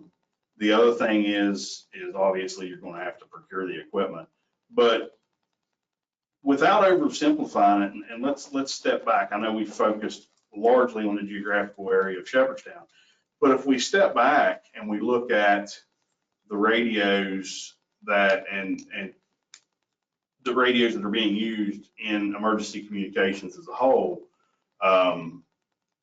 the XTS XTL 2500, which is what your bailiff is carrying, what Chief Moraga is currently carrying because they haven't put their replacements in service yet. Those radios, again, are about 10 to 15 years old. They're end of life. They've been sundown. Parts are no longer available. Batteries are no longer available. They need to be replaced. And I'm not trying to spend your money. That's the cold hard facts. It's only going to work as good as the subscriber equipment. And I think Jeff's brought that to several people's attention. And you guys have taken on through budget and have requested information from me regarding the Apex line that Sheriff was talking about. Now, the Sheriff's Office, we have already reprogrammed their current fleet of portables and mobiles to remove the site preference. And, you know, back in 2008, when we originally did this, I mean, the whole thought was we didn't want to impact Berkeley County. Berkeley County has 1,400 radios on their system. And so, you know, the whole thought process and discussions with our the core group at that time was that thought. So with the Apex, with the budget, I'm not sure if you guys approved the Sheriff's Office purchase and capital outlay for Apex and their Apex. That would be to replace their mobile radios. And for the most part, all of the fire departments, I think Bakerton probably brought you an Apex request.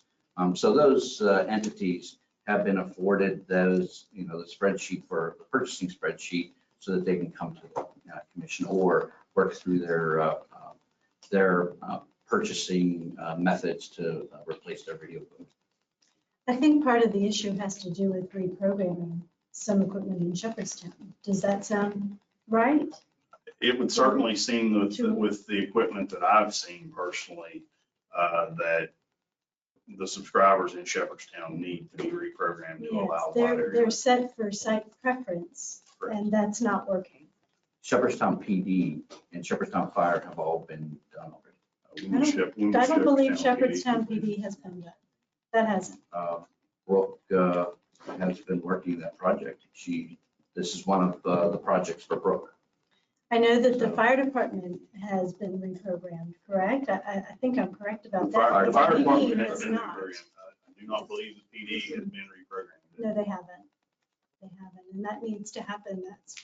That's becoming a very dangerous situation. I mean, I don't have to tell you, when they have to call the 911 dispatch with their cell phone because their radio is not working. That's dangerous. Yeah, I mean, I guess my question is how do we fix it? I got three questions. How do we fix it? How much and how fast? Because this is mission critical. So Okay. that would. Tower sites will cost you about $1 million. Well, give or take, maybe a little more, a little less. Hang on. So, And that's the connectivity for a to it, site, too. yeah, that's everything for a site. So that's turnkey. If you were to take a tower site and one was to drop out of the sky, somebody would need to write $1 million check. However, That's your tower, all your equipment inside, your building, everything other than the land. Right. Not the lease agreement. That's not the land. Well, let's let Mr. Kinder, because I think that he has a pretty good idea.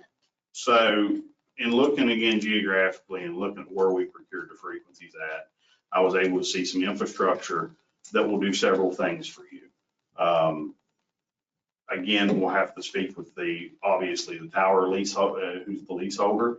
But there are some areas that we can discuss. I'm hesitant to discuss those openly in this forum.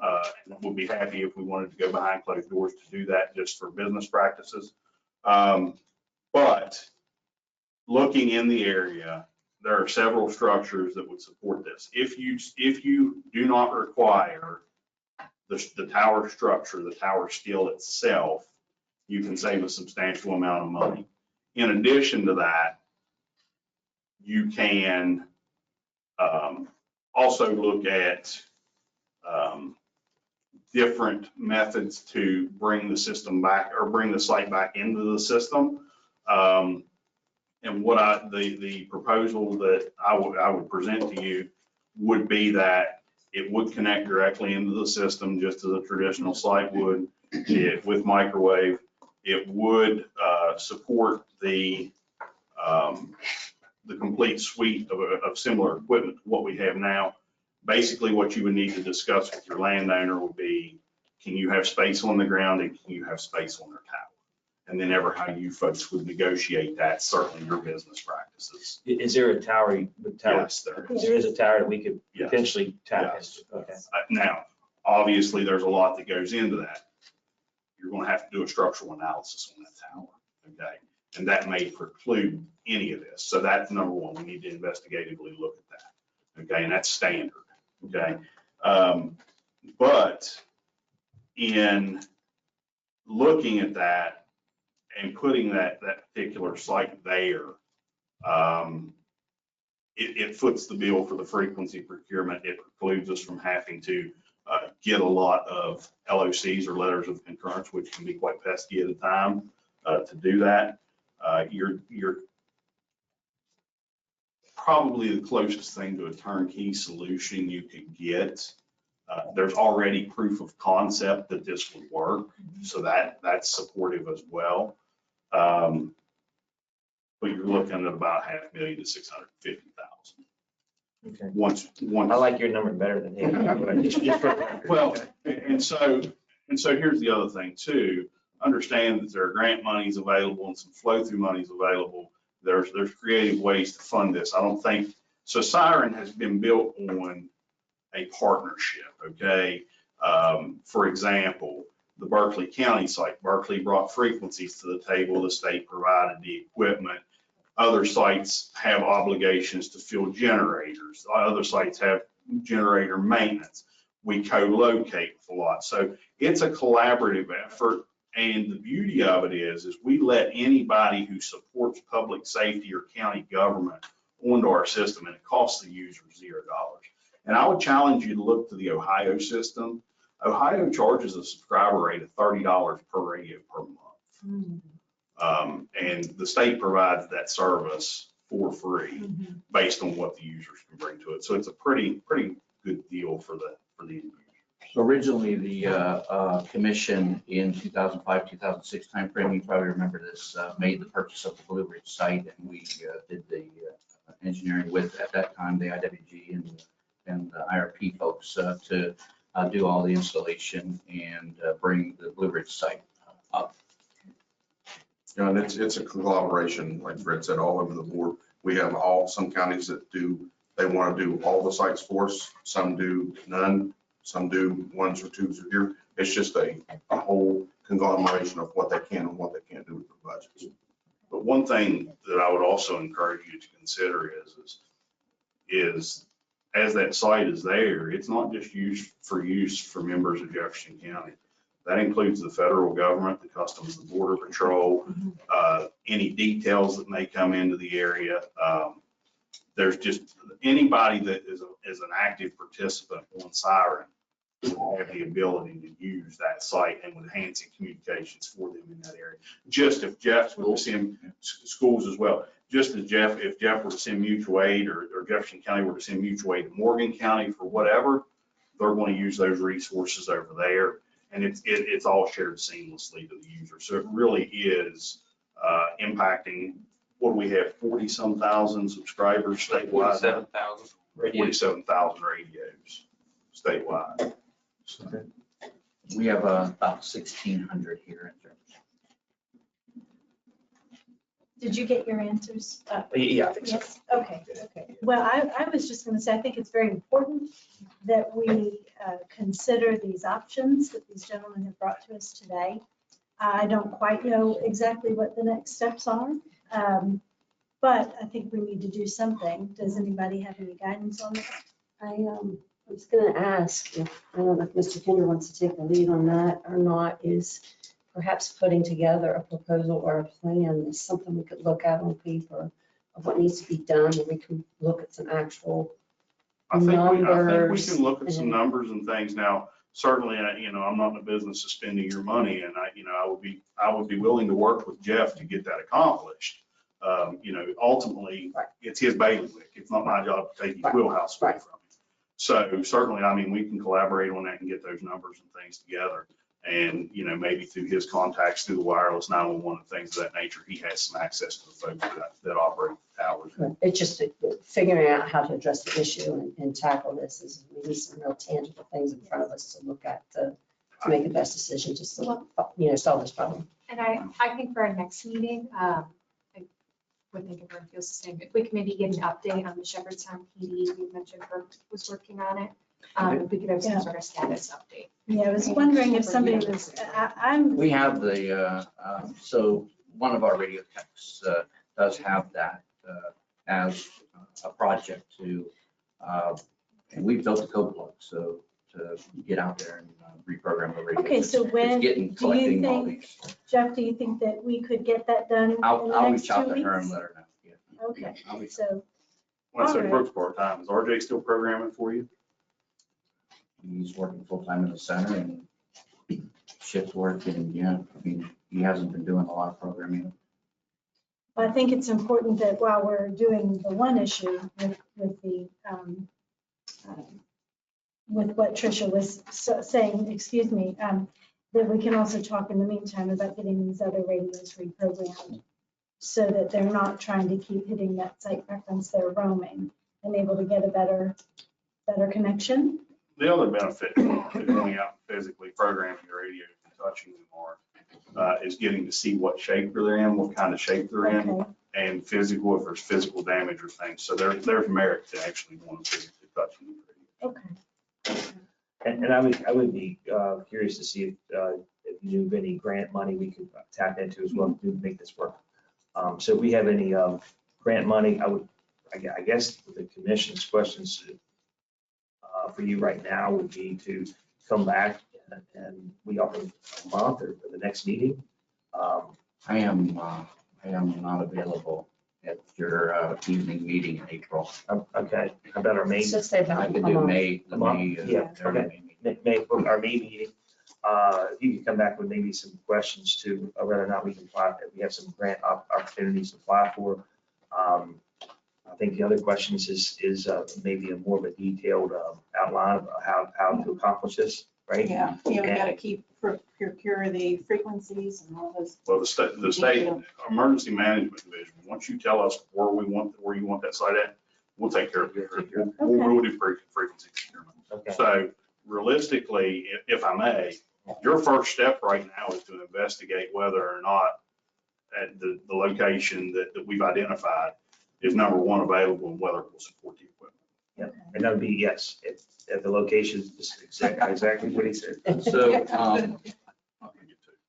Yeah, and if you can report all this back to us at our next day meeting, which is May 4th.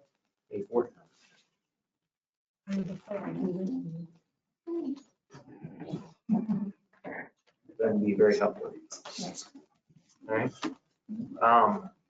Does anybody have anything else you want to add to the list for answers? For next Well, week? I suppose That's probably a lot, but I am curious to know who's going to be able to get in touch with Shepherdstown PD about their radios to discuss the, going in and having a look and. I'll take it. okay. Okay, thank you. Does anybody else have any further questions? Thank you all for coming. This is very good, very informative. I do appreciate it, and you explained it in a way that even I could understand. Thanks, guys. I really appreciate that. Yes, because I know you can get very technical on some of this stuff. So we'll look forward to seeing Jeff at our next day meeting, which is May 4th, with some of these answers, and we'll try to explore that site that you referred to.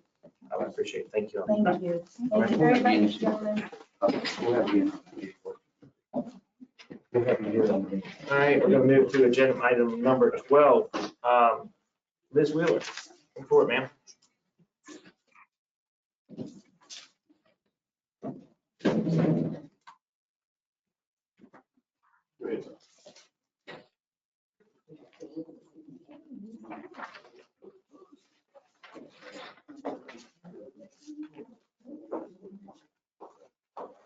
The floor is yours, ma'am.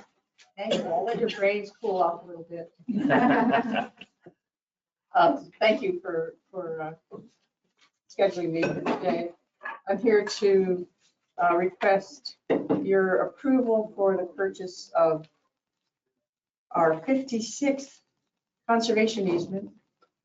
This is a 178 acre property in the Middleway district. The purchase price is $612,790. That is a 60% of the purchase value. The donation component is over $375,000. So we're happy to have our landowners participate in helping other landowners with our program. This is a nice farm. It has 60% prime and important soils. Has over 2,000 feet of creek frontage on the Opeka. It's buffered with trees, and it's being actively essentially hayed at this point.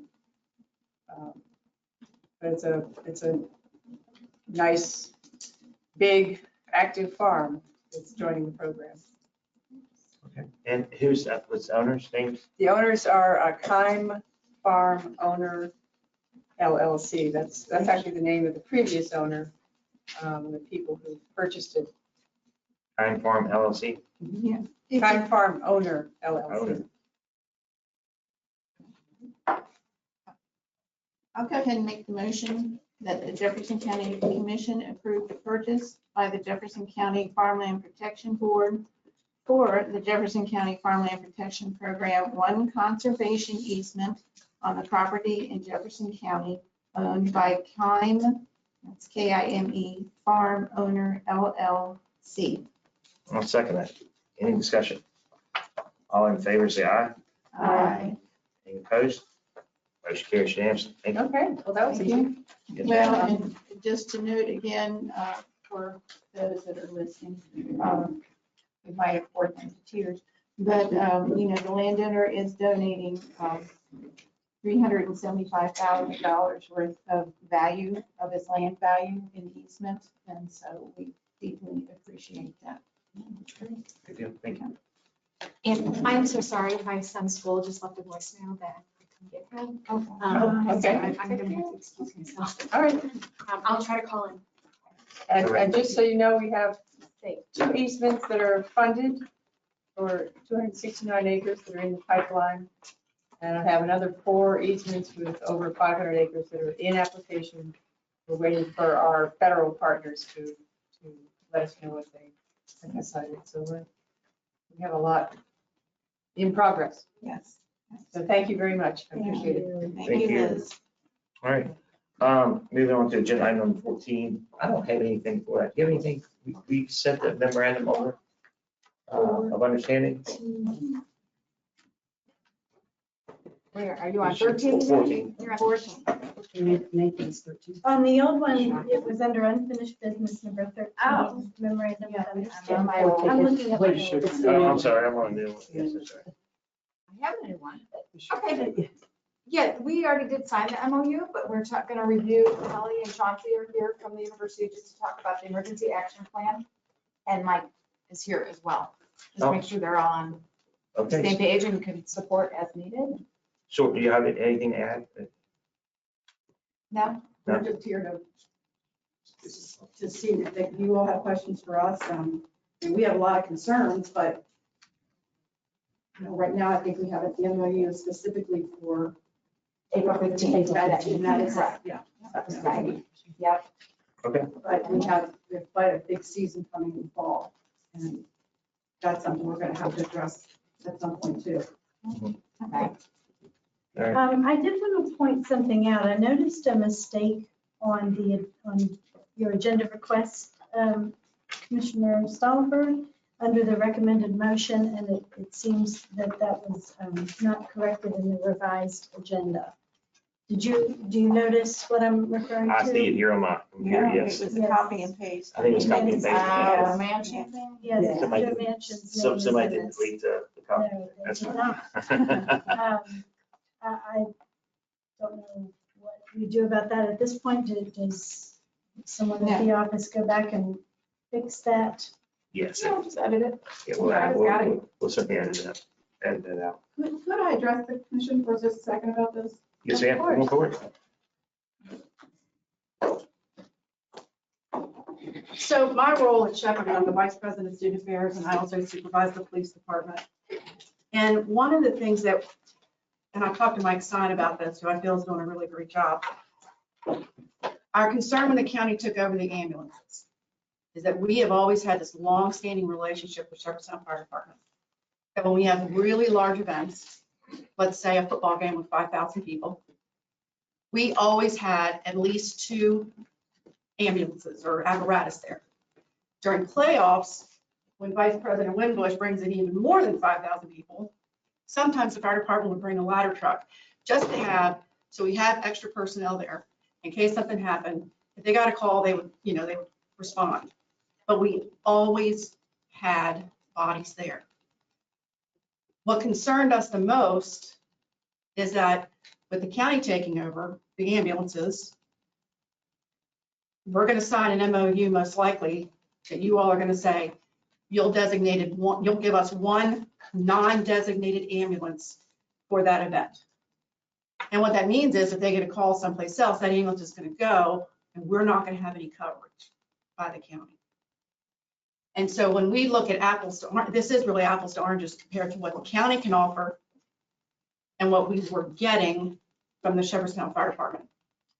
Now, what Mike Stein will say is that you all are entering into negotiations to buy the second ambulance at the fire department at Jefferson County. In which case, and I don't know the particulars, hopefully they will then be able to participate in some of these large events. But I do want the commission to understand that the large part of the concern of our university, because out of all of the fire departments in the county, Jefferson County is the only one that's responsible for an entire university. 3,000 students, almost 1,000 living there, plus another 1,000 set of employees. And, you know, that's where our concern is. We're very concerned going into the fall. So I'm happy to answer any questions about anything from the university. Vice President Winbush is here to answer anything from athletics. We had asked for an emergency action plan from the county because we frankly wanted to know what kind of plan you all had for us. The same way that the Jefferson Fire Department gave us an emergency action plan based on the equipment and the personnel that they had. So that's why we had that question. Does anybody have any questions for Ms. Franklin? Okay. I think you're right. I don't know, Mike, do you have anything? Any questions or anything you want to add? Or no, I mean, she's right. We're working forward, you know, as things develop. I know, you know, they're very anxious about the fall, and hopefully some of the plans that I've discussed with you are going to pan out and Jefferson will continue to be available to provide those services in conjunction with us. So it's continues to be a work in progress, and hopefully everyone will be satisfied. Okay. And this also corresponds with the 911 issues. We had a player who had a heat stroke, and not only he had a heat stroke and the radios didn't work to call out. So we have a lot of concerns at the university. So thank you all for addressing them. Thank you. Thank you. Thank you. All right, we're going to move on to agenda item number 15. County Commission and staff regarding the lead up to the budget process. Thank you. I do have some questions. If you'll indulge me, I would really appreciate it. My concerns, I'm the newest commissioner here, and I've never done this budget process before. I'm really upset by how it went. I wasn't sure what to expect, and I do have a couple of questions for my fellow commissioners or anybody in the office that might be able to help.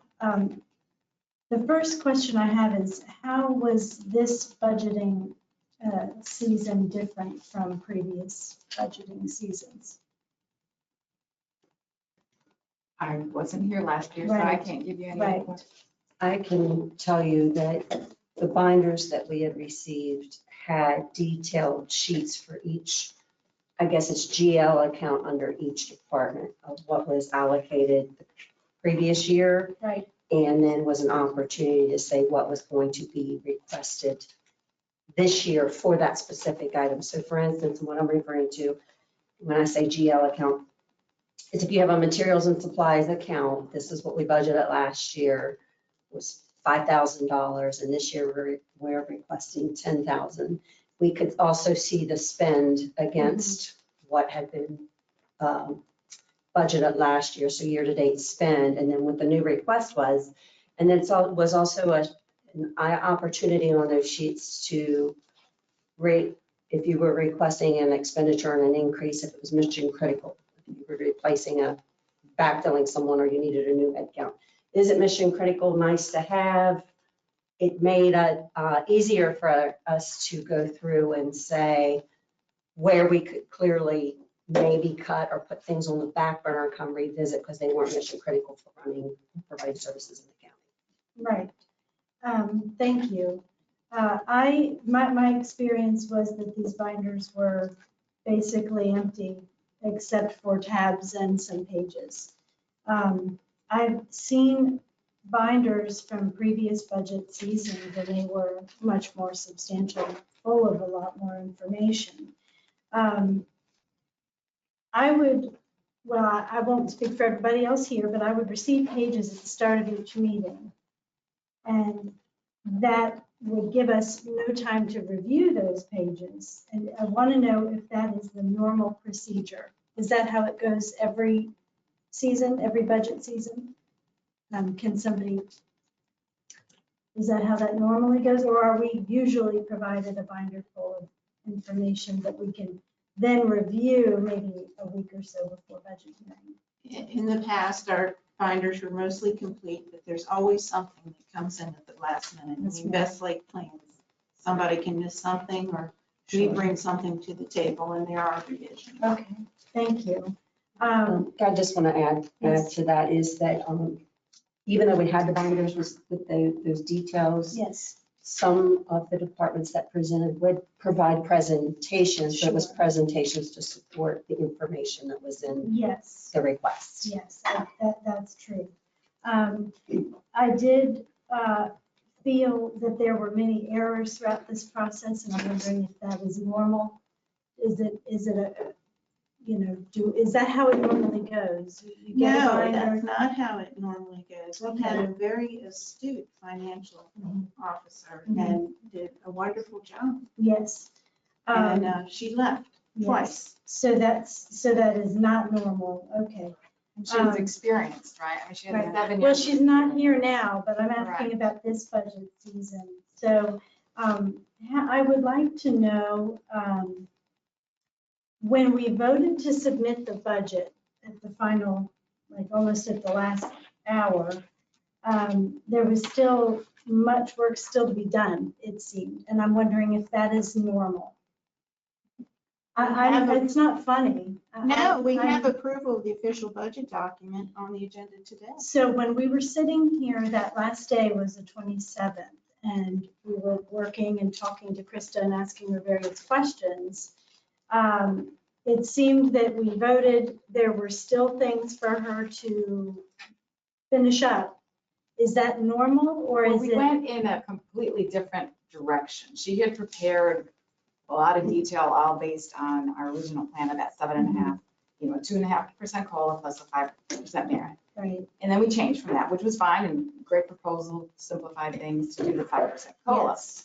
But then that just took backing out that information, updating, lots of updates. You have to update all the FICA information, Right. Medicare. It's just a lot of data Absolutely. updating. But certainly it's Because we not did a kind of- simple procedure. I'm not trying we to, I'm just trying pivoted at the to. last, it was towards the end of the Right. process. So maybe if we had had that nailed down Mhm. earlier. Mhm. And then we also, with the deputies, that needed some recalculation because we were planning on a 10% raise for them when at the end of the day, they got the 10% plus a 5% COLA. Thank you. I'm curious to know how many people did the commission interview for that position the last time, the finance director position? Can anybody? I want to say. How many the interview? How many people were Yeah, I think we interviewed? interviewed 3 to 4. I'm trying to think. The commission did? No, John, The Nissel county- and I the did. county administrator. The county administrator. The county That's a commission- hire by the county The administrator. county commission does not interview the finance director, the county administrator does. So the only person that the county commission will interview is the county administrator for a job. I wonder, For employment. okay, so my experience, which is all I can draw from, is we interviewed people for almost an entire day for the county administrator position. It doesn't go that way for finance director? No, ma'am. No? Okay. Who checked the references that our previous finance director provided? We did a background check, background investigation check. Did anybody contact any of her previous employers? I don't know. I don't know if John did. Okay, so John Nissel did the interviewing. And I was feel- with him as well. What's that? I was with him as well. Oh, okay. Okay, well, that's good to know. So I believe that our commission failed the county by, number one, delegating this hiring process to the county administrator. I suppose that must be normal procedure.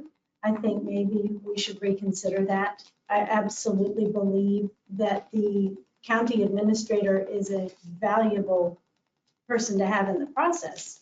Try to get information from them, what do they think, and questions they have as well. I absolutely agree, but I don't think that went very well. I think that if the entire body were able to talk to the people interviewing for that position, I think that maybe we would have ended up in a different spot.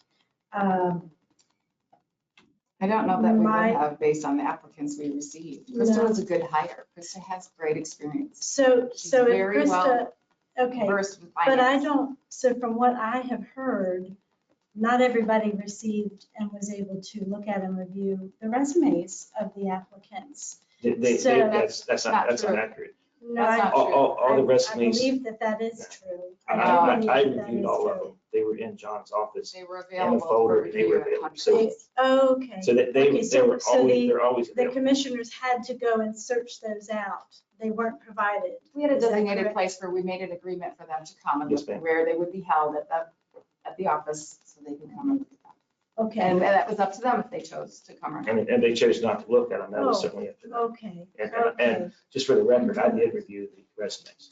Good, Yeah. good. So, That's good. I don't believe that everybody was made aware that there And were. I just want to point out though, Jennifer, the reason we do that is to keep that information private.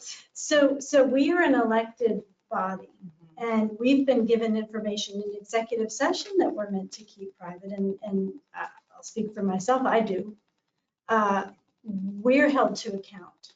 And I believe that, and good heavens, we were just given a whole envelope stack full of applications from people applying for our county administrator position. And we're intended to keep that quiet. I haven't shared that information with anybody. What's different about the finance director position?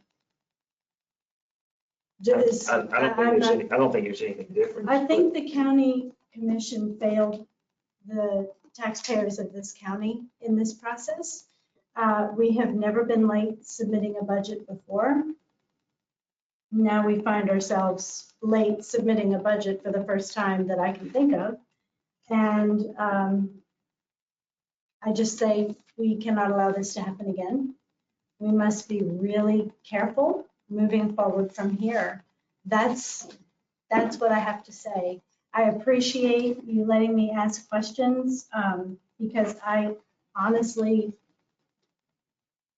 have no idea what to expect. And I'm sorry if some people think that this is a waste of time asking questions, but I've been told I'm not allowed to speak to people in the office, so here I am. Thank you for the time. So I could add just some things since this is kind of what went wrong and lessons learned. I think I think communication could have been better with all the commission.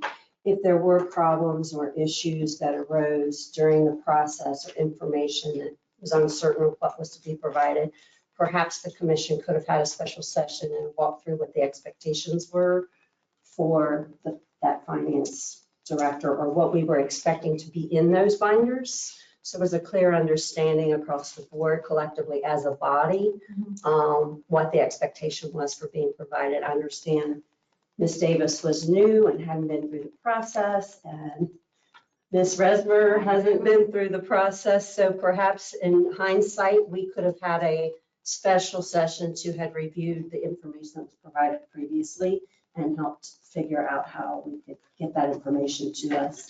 So moving forward, I think that's a lesson learned. be it a new finance director or anyone new in the office that is involved in the budget process, is that we clearly set the expectations and the deadlines and how the meetings work and all of that, just because we have new folks coming in that might not have been exposed to the budget process previously. Instead of flying by the seat of our pants and being reactionary as we're going through the process, we can be proactive and make sure all of the expectations are clear to the staff on what the commissioner's expectations are of going through that budget process. That's my addition to lessons learned and what we can do differently next year. I can't imagine anybody sitting here would say that this was a total success. This was an embarrassment and it was a failure. And I know that you worked really hard, Cindy, and I feel bad that so much got dropped in your lap at the last moment. And I know that that must have been really stressful. And I feel bad for you about that. And I appreciate you working hard to get that done. I really do. Thank you. And thank you also to Clerk Shadle for her assistance in the process. She did a great job. Thank you, Cindy.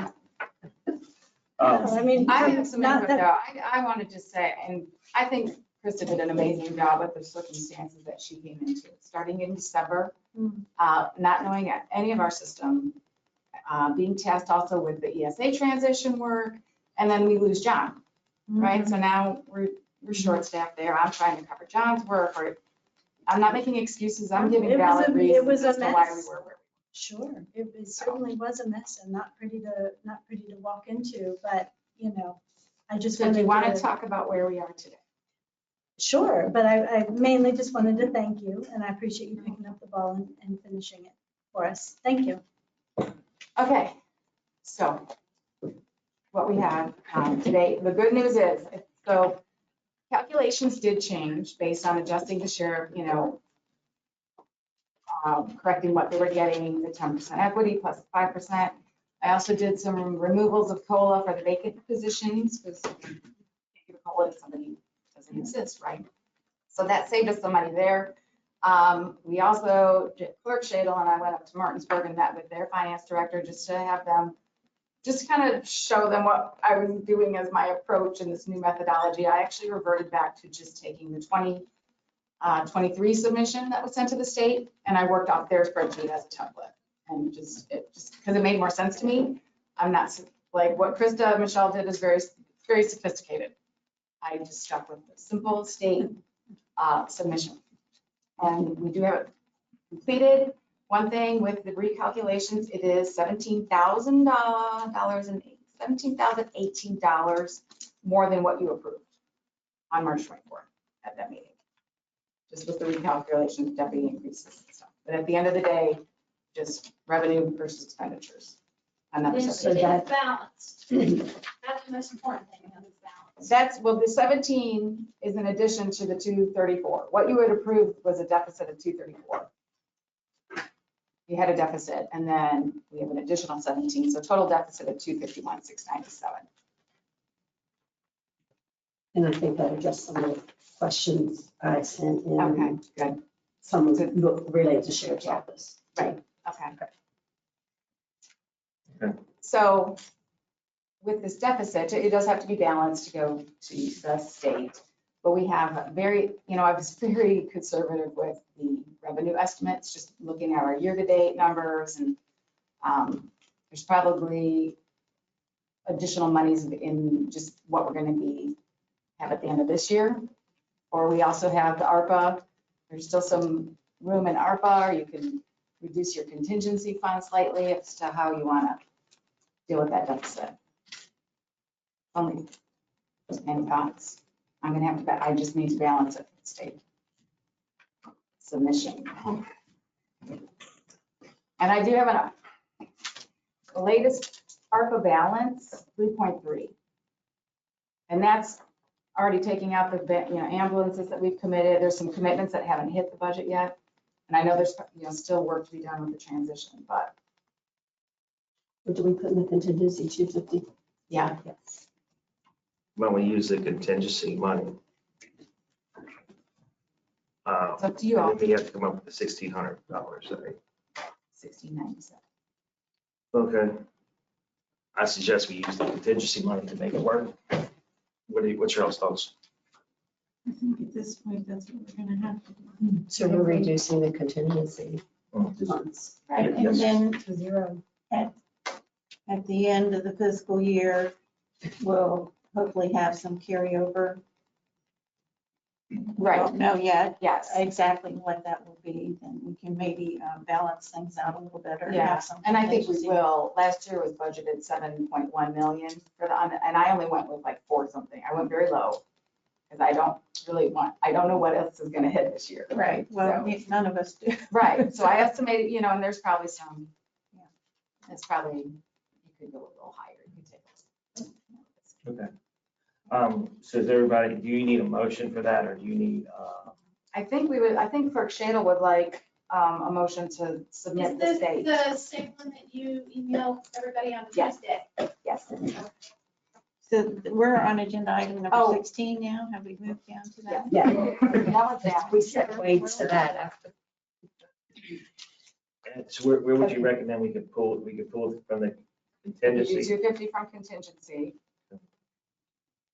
See, and then where would the 1697 come from? Full severance, School severance, okay, easy enough. it's a small amount. It won't Yeah. It won't- really make that. Let me see it, okay. So Jackie, no, I will need to update that on your, so I'll send you a new document. Do they have a new document? No, I'm gonna make Not these with updates. these, I'm gonna have to make these updates. Okay, all right, and this, we have not, correct me if I'm wrong, we have not submitted it yet, we just need to vote on this and submit it. I would like to do that today. Today, okay. All right, I'll move that we adjust the original budget to pull money from our contingency line. Yes. It's already in the budget line item. 250,000, and then the remaining part, the balance of budget will come from coal severance, $1,697. $1,697. All right, and then we'll submit the budget. Yes, sir. Yep. And I would like to make another recommendation, just to have somebody, I think it would be worthwhile to have a professional firm look over Let's this. vote on motion first. That's all right. Sorry. And then we'll go there. Yes, ma'am. Do I have a second for that? Second. All right, have a second. Any discussion? All in favor, say aye. Aye. Anybody opposed? Motion carries. All right, now, Okay, so just really to check over my work and make sure that this is, because I do not have a finance. Well, I have finances for spending money, but not revenue money, right? I always do expenditures. I can spend a lot of money, but I really would prefer a CPA firm looks over it and maybe helps us write the financial statement. This is what they do. That's how they handle it in Berkeley County. They pay a CPA firm. I think it costs them about $25,000. And I've talked with this firm. They're willing to work with us. They give a government discount, 20 to 30% discount. We could talk to them and just lay out a timeline because there may need revisions. Yeah. I think One of they're- the still pending things, we've got to get the healthcare costs. Yeah. And she's going to have that to me in about 3 weeks, Right. hopefully sooner. So we may be, And we're we going to want to make look at that. adjustments. But the CPA firm unfortunately can't meet with me until the 19th because they're very busy.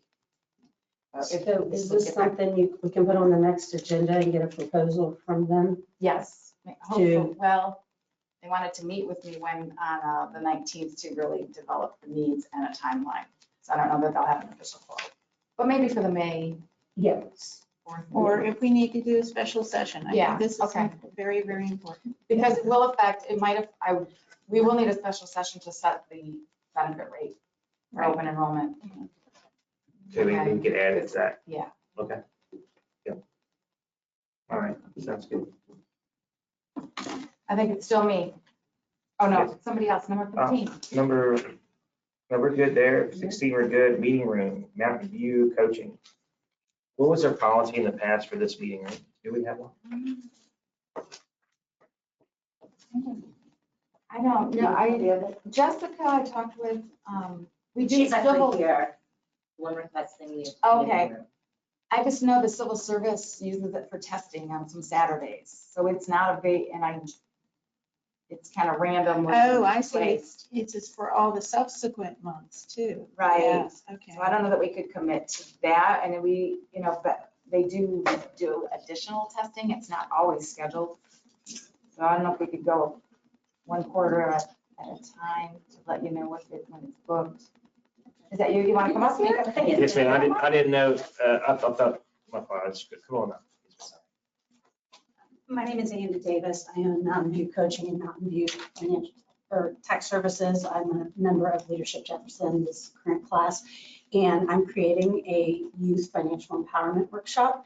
And so recently, another business owner and I had Leadership Quest team conference in Harper's Ferry, and we had about 24 teenagers attend a one-day conference that included financials, and they all indicated that they would be interested in further education. I know that that's a plan at the state level to include in the curriculum, but it's currently not. So I wanted to create this program where we could review finances, starting at budgets, going through how to pay for like after high school, whether that's college, trade school, entrepreneurship, or just going out into the workforce. So I am amenable. I have not set dates. I would just like to ask that if you're able to do it, as keeping it as consistent as possible so that they know when they're going to work and doing their scheduling, that I could create something that's fairly consistent for them. That's my main goal, is to once a month meet with the teams of Jefferson County for about 2 hours to provide some help and utilizing other business owners and resources in the county. Wait, do you only meet once a month?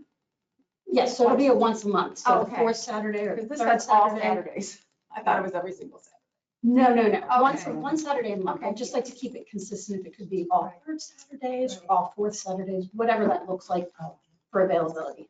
And is your organization a for-profit business? You don't have nonprofit here? Correct. Mountain View is a for-profit. This venture is not Right. Okay. a money-making venture. It's really just to help the community and the students in the community. I think that's a great idea. I think what do we're think thinking, we it just should have to be- give civil service priority. It's all. Right. That's Well, and a charge to use the room. If this is a for-profit business, Right. I mean, you're giving, that's an unfair advantage to another business. Right. So, and I I have no can't idea remember what our charge or policy anything. is. I don't either. I believe the policy states that it's a $40 Okay, I was thinking 40 or 50, but I didn't know. Would your organization be amenable to paying a fee if there's a fee involved? Okay, no matter what it is. Well, No matter. I don't see your $50. Yeah. I was just kidding. Yeah, that's good. We just kept shaking hands. I thought that was, all right, I'm only kidding. Yes, you know. And so, yes, does anybody have any issues or No, concerns? it's fine with me. And then you would get a key from us, I guess, because this is. Yeah, we'll Or- coordinate that the day, I don't know, but we'll figure You it out. have to work out the door security and all that. Yeah, it's a pain. Well, maybe not as bad because the library's open. Well, you're right. So It's why better don't we do this, there's a motion on here. So I move to approve Mountain View Coaching. Work with county staff in order to secure the Jefferson County Commission meeting room for a teen financial empowerment workshop. The first to be held on April 22nd from 9 a.m. to 11 a.m. And then to just work with staff for subsequent meetings And to arrange for use of the room it has a fee, there's a fee. for the fee. For the- Yeah, okay. whatever the Whatever contract it is. is, whatever it is. Okay, sure, fair enough. Second, any discussion? All in favor, say aye. Aye. Any opposed?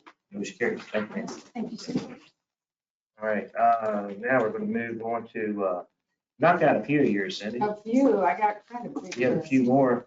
Okay, so hopefully this will just finalize this discussion since, next year we will not have to deal with this. But for the retro pay, there were 3 individuals involved that I'm asking for your approval to pay their retro pay. Tricia, I know you had wanted more detail. So one is Liz Wheeler. I think I thought I had completed the form, it never got emailed over to payroll. So that was my error, it's 14 days late. from her hire date, so that is, she is owed $20.24. The next one was Jeff Plazinski with Sean Breeden, submitted 11 days late. That would be retro payment of $15.59. And then Roger Goodwin, Wendy Schutz was from a November hire date, so that's 69 days, $80.27 for a total of $116.10.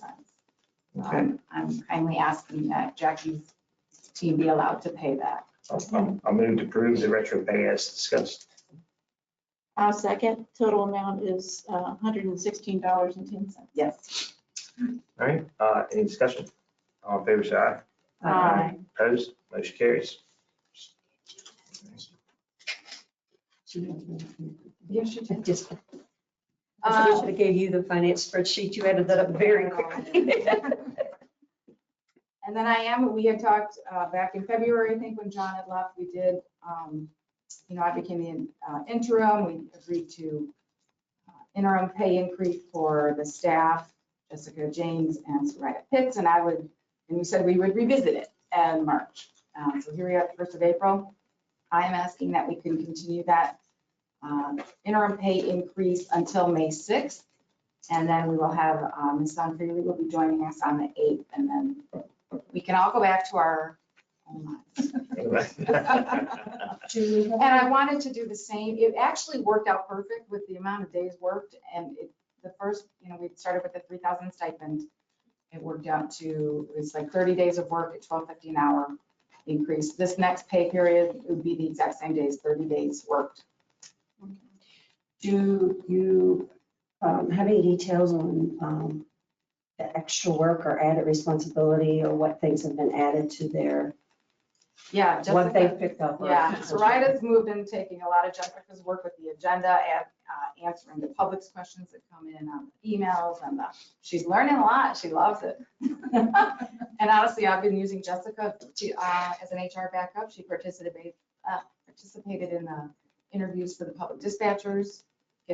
She's also done some employee investigations with me, interviewing, serving as my note taker, and teaching her unemployment claims. I have some questions. I'm curious to know what the hours of employment that they work. Pardon me. I've been in certain times of the day and there's nobody there. And I'm just curious to know what. I was there at 6:30 when you came in the other day. Yeah. It was actually 7 o'clock when you Okay. were there. You're right about that. But no, I mean, really, in the middle of the day, I've been there and there's still nobody there. Are we at meetings, or there must be required Had a lunch? day off. I mean, they're They titled. do go Well, lunch. so I'm just wondering, what are the hours of operation of the county commission office? Our business open hours 9 to 5. Okay, so I was there one day, 3:30 last week, and there was nobody there. Did you check upstairs sometimes? Yeah, The sometimes we lights go were off, everything upstairs. was shut down, there was nobody. Was it Saturday? No, I'm not. it was during the week. Because we have to leave the office sometimes too, and they have to go post the notice at the courthouse, or they're taking things to the tax office. Okay, it's But yeah, 9 to 5 important. business. The one thing I'll say is it's important for our residents to know that when they come to the county commission office, that number one, they can get in. So I'd like to discuss that another time about the lock on the door. And number two, that there will be somebody there to greet them. That's all. That's my concern. Yeah, well, we've had 2 people leave. I mean, that's part of the problem. And we need So more that staff has in the nothing to do, office. yes, and they weren't there. We have 2 staff in the office and they weren't Yeah, there. we're missing 2 staff people. We don't have an administrator or finance director. Those all help cover all the bases. I hear what being you're open. saying. I'm simply saying that I've been there on more than one occasion when nobody was there. And Well, all I we do was give asking- Soraya time off sometimes. And all I was asking was, what are the hours that people are supposed to be No, I working? understand that. I'm just telling you, I'm just reiterating that they're short-staffed. I know they're short And so staffed. that could be a very valid reason why there's no one there. I'm not accusing, I'm not doing anything except asking. That's all Okay, I've done. well, I'm just explaining my viewpoint. All right, Any other? I'll go ahead and do a motion to continue the increased pay rate until May 6th for the employees you mentioned. And how much will that be? What is that? It Cost? equals, the total cost will be 3,000, just like the, Like original, it's the same. we're just continuing it. I'm going to second that motion. So just for a matter of the work, it's $6,000, it's $3,000 each. Correct. All right, any discussion? Oh, we didn't vote, did we? No, I Not just asked a question. Okay, thank you. Any discussion? Any more discussion? Sorry. All right, all in favor, say aye. Aye. Opposed? No. No, Is so now what? Since Claire's not is here. Claire online? She's here.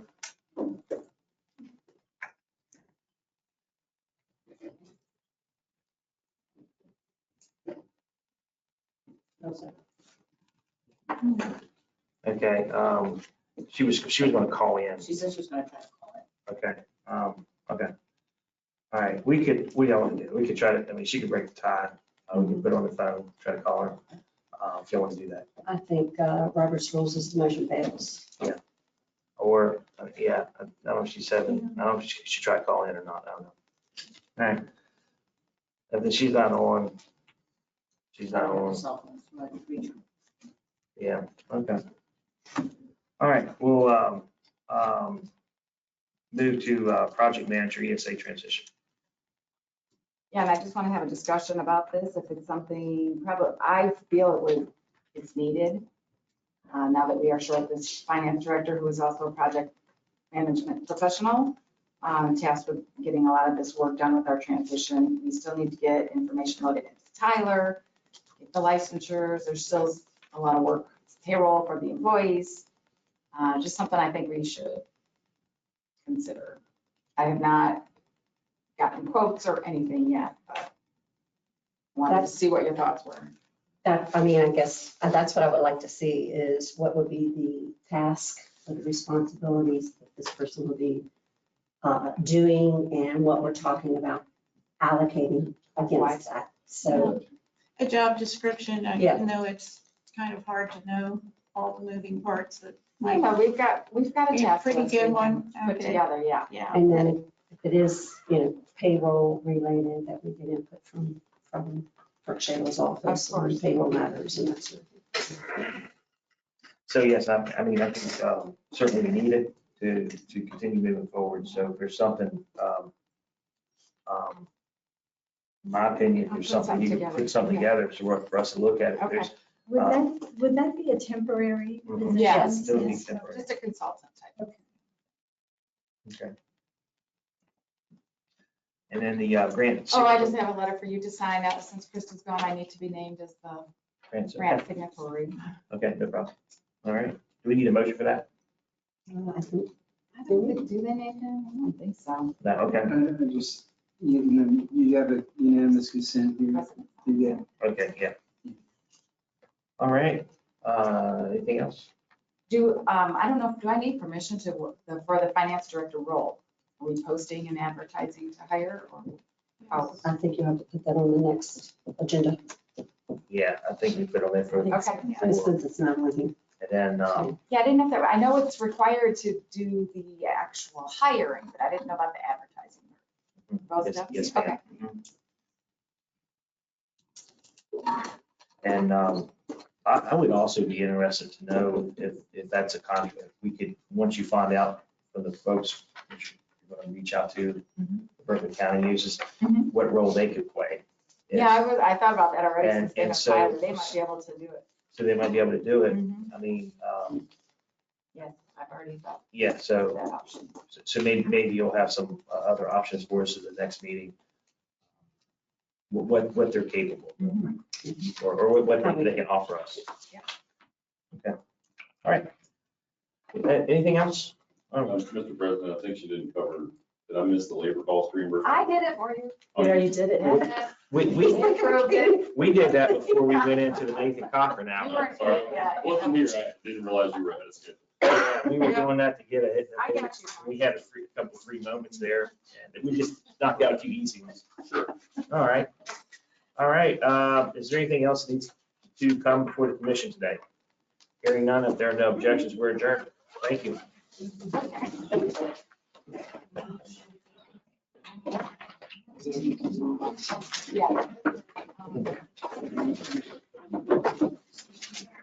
I made contact with Michael Baker.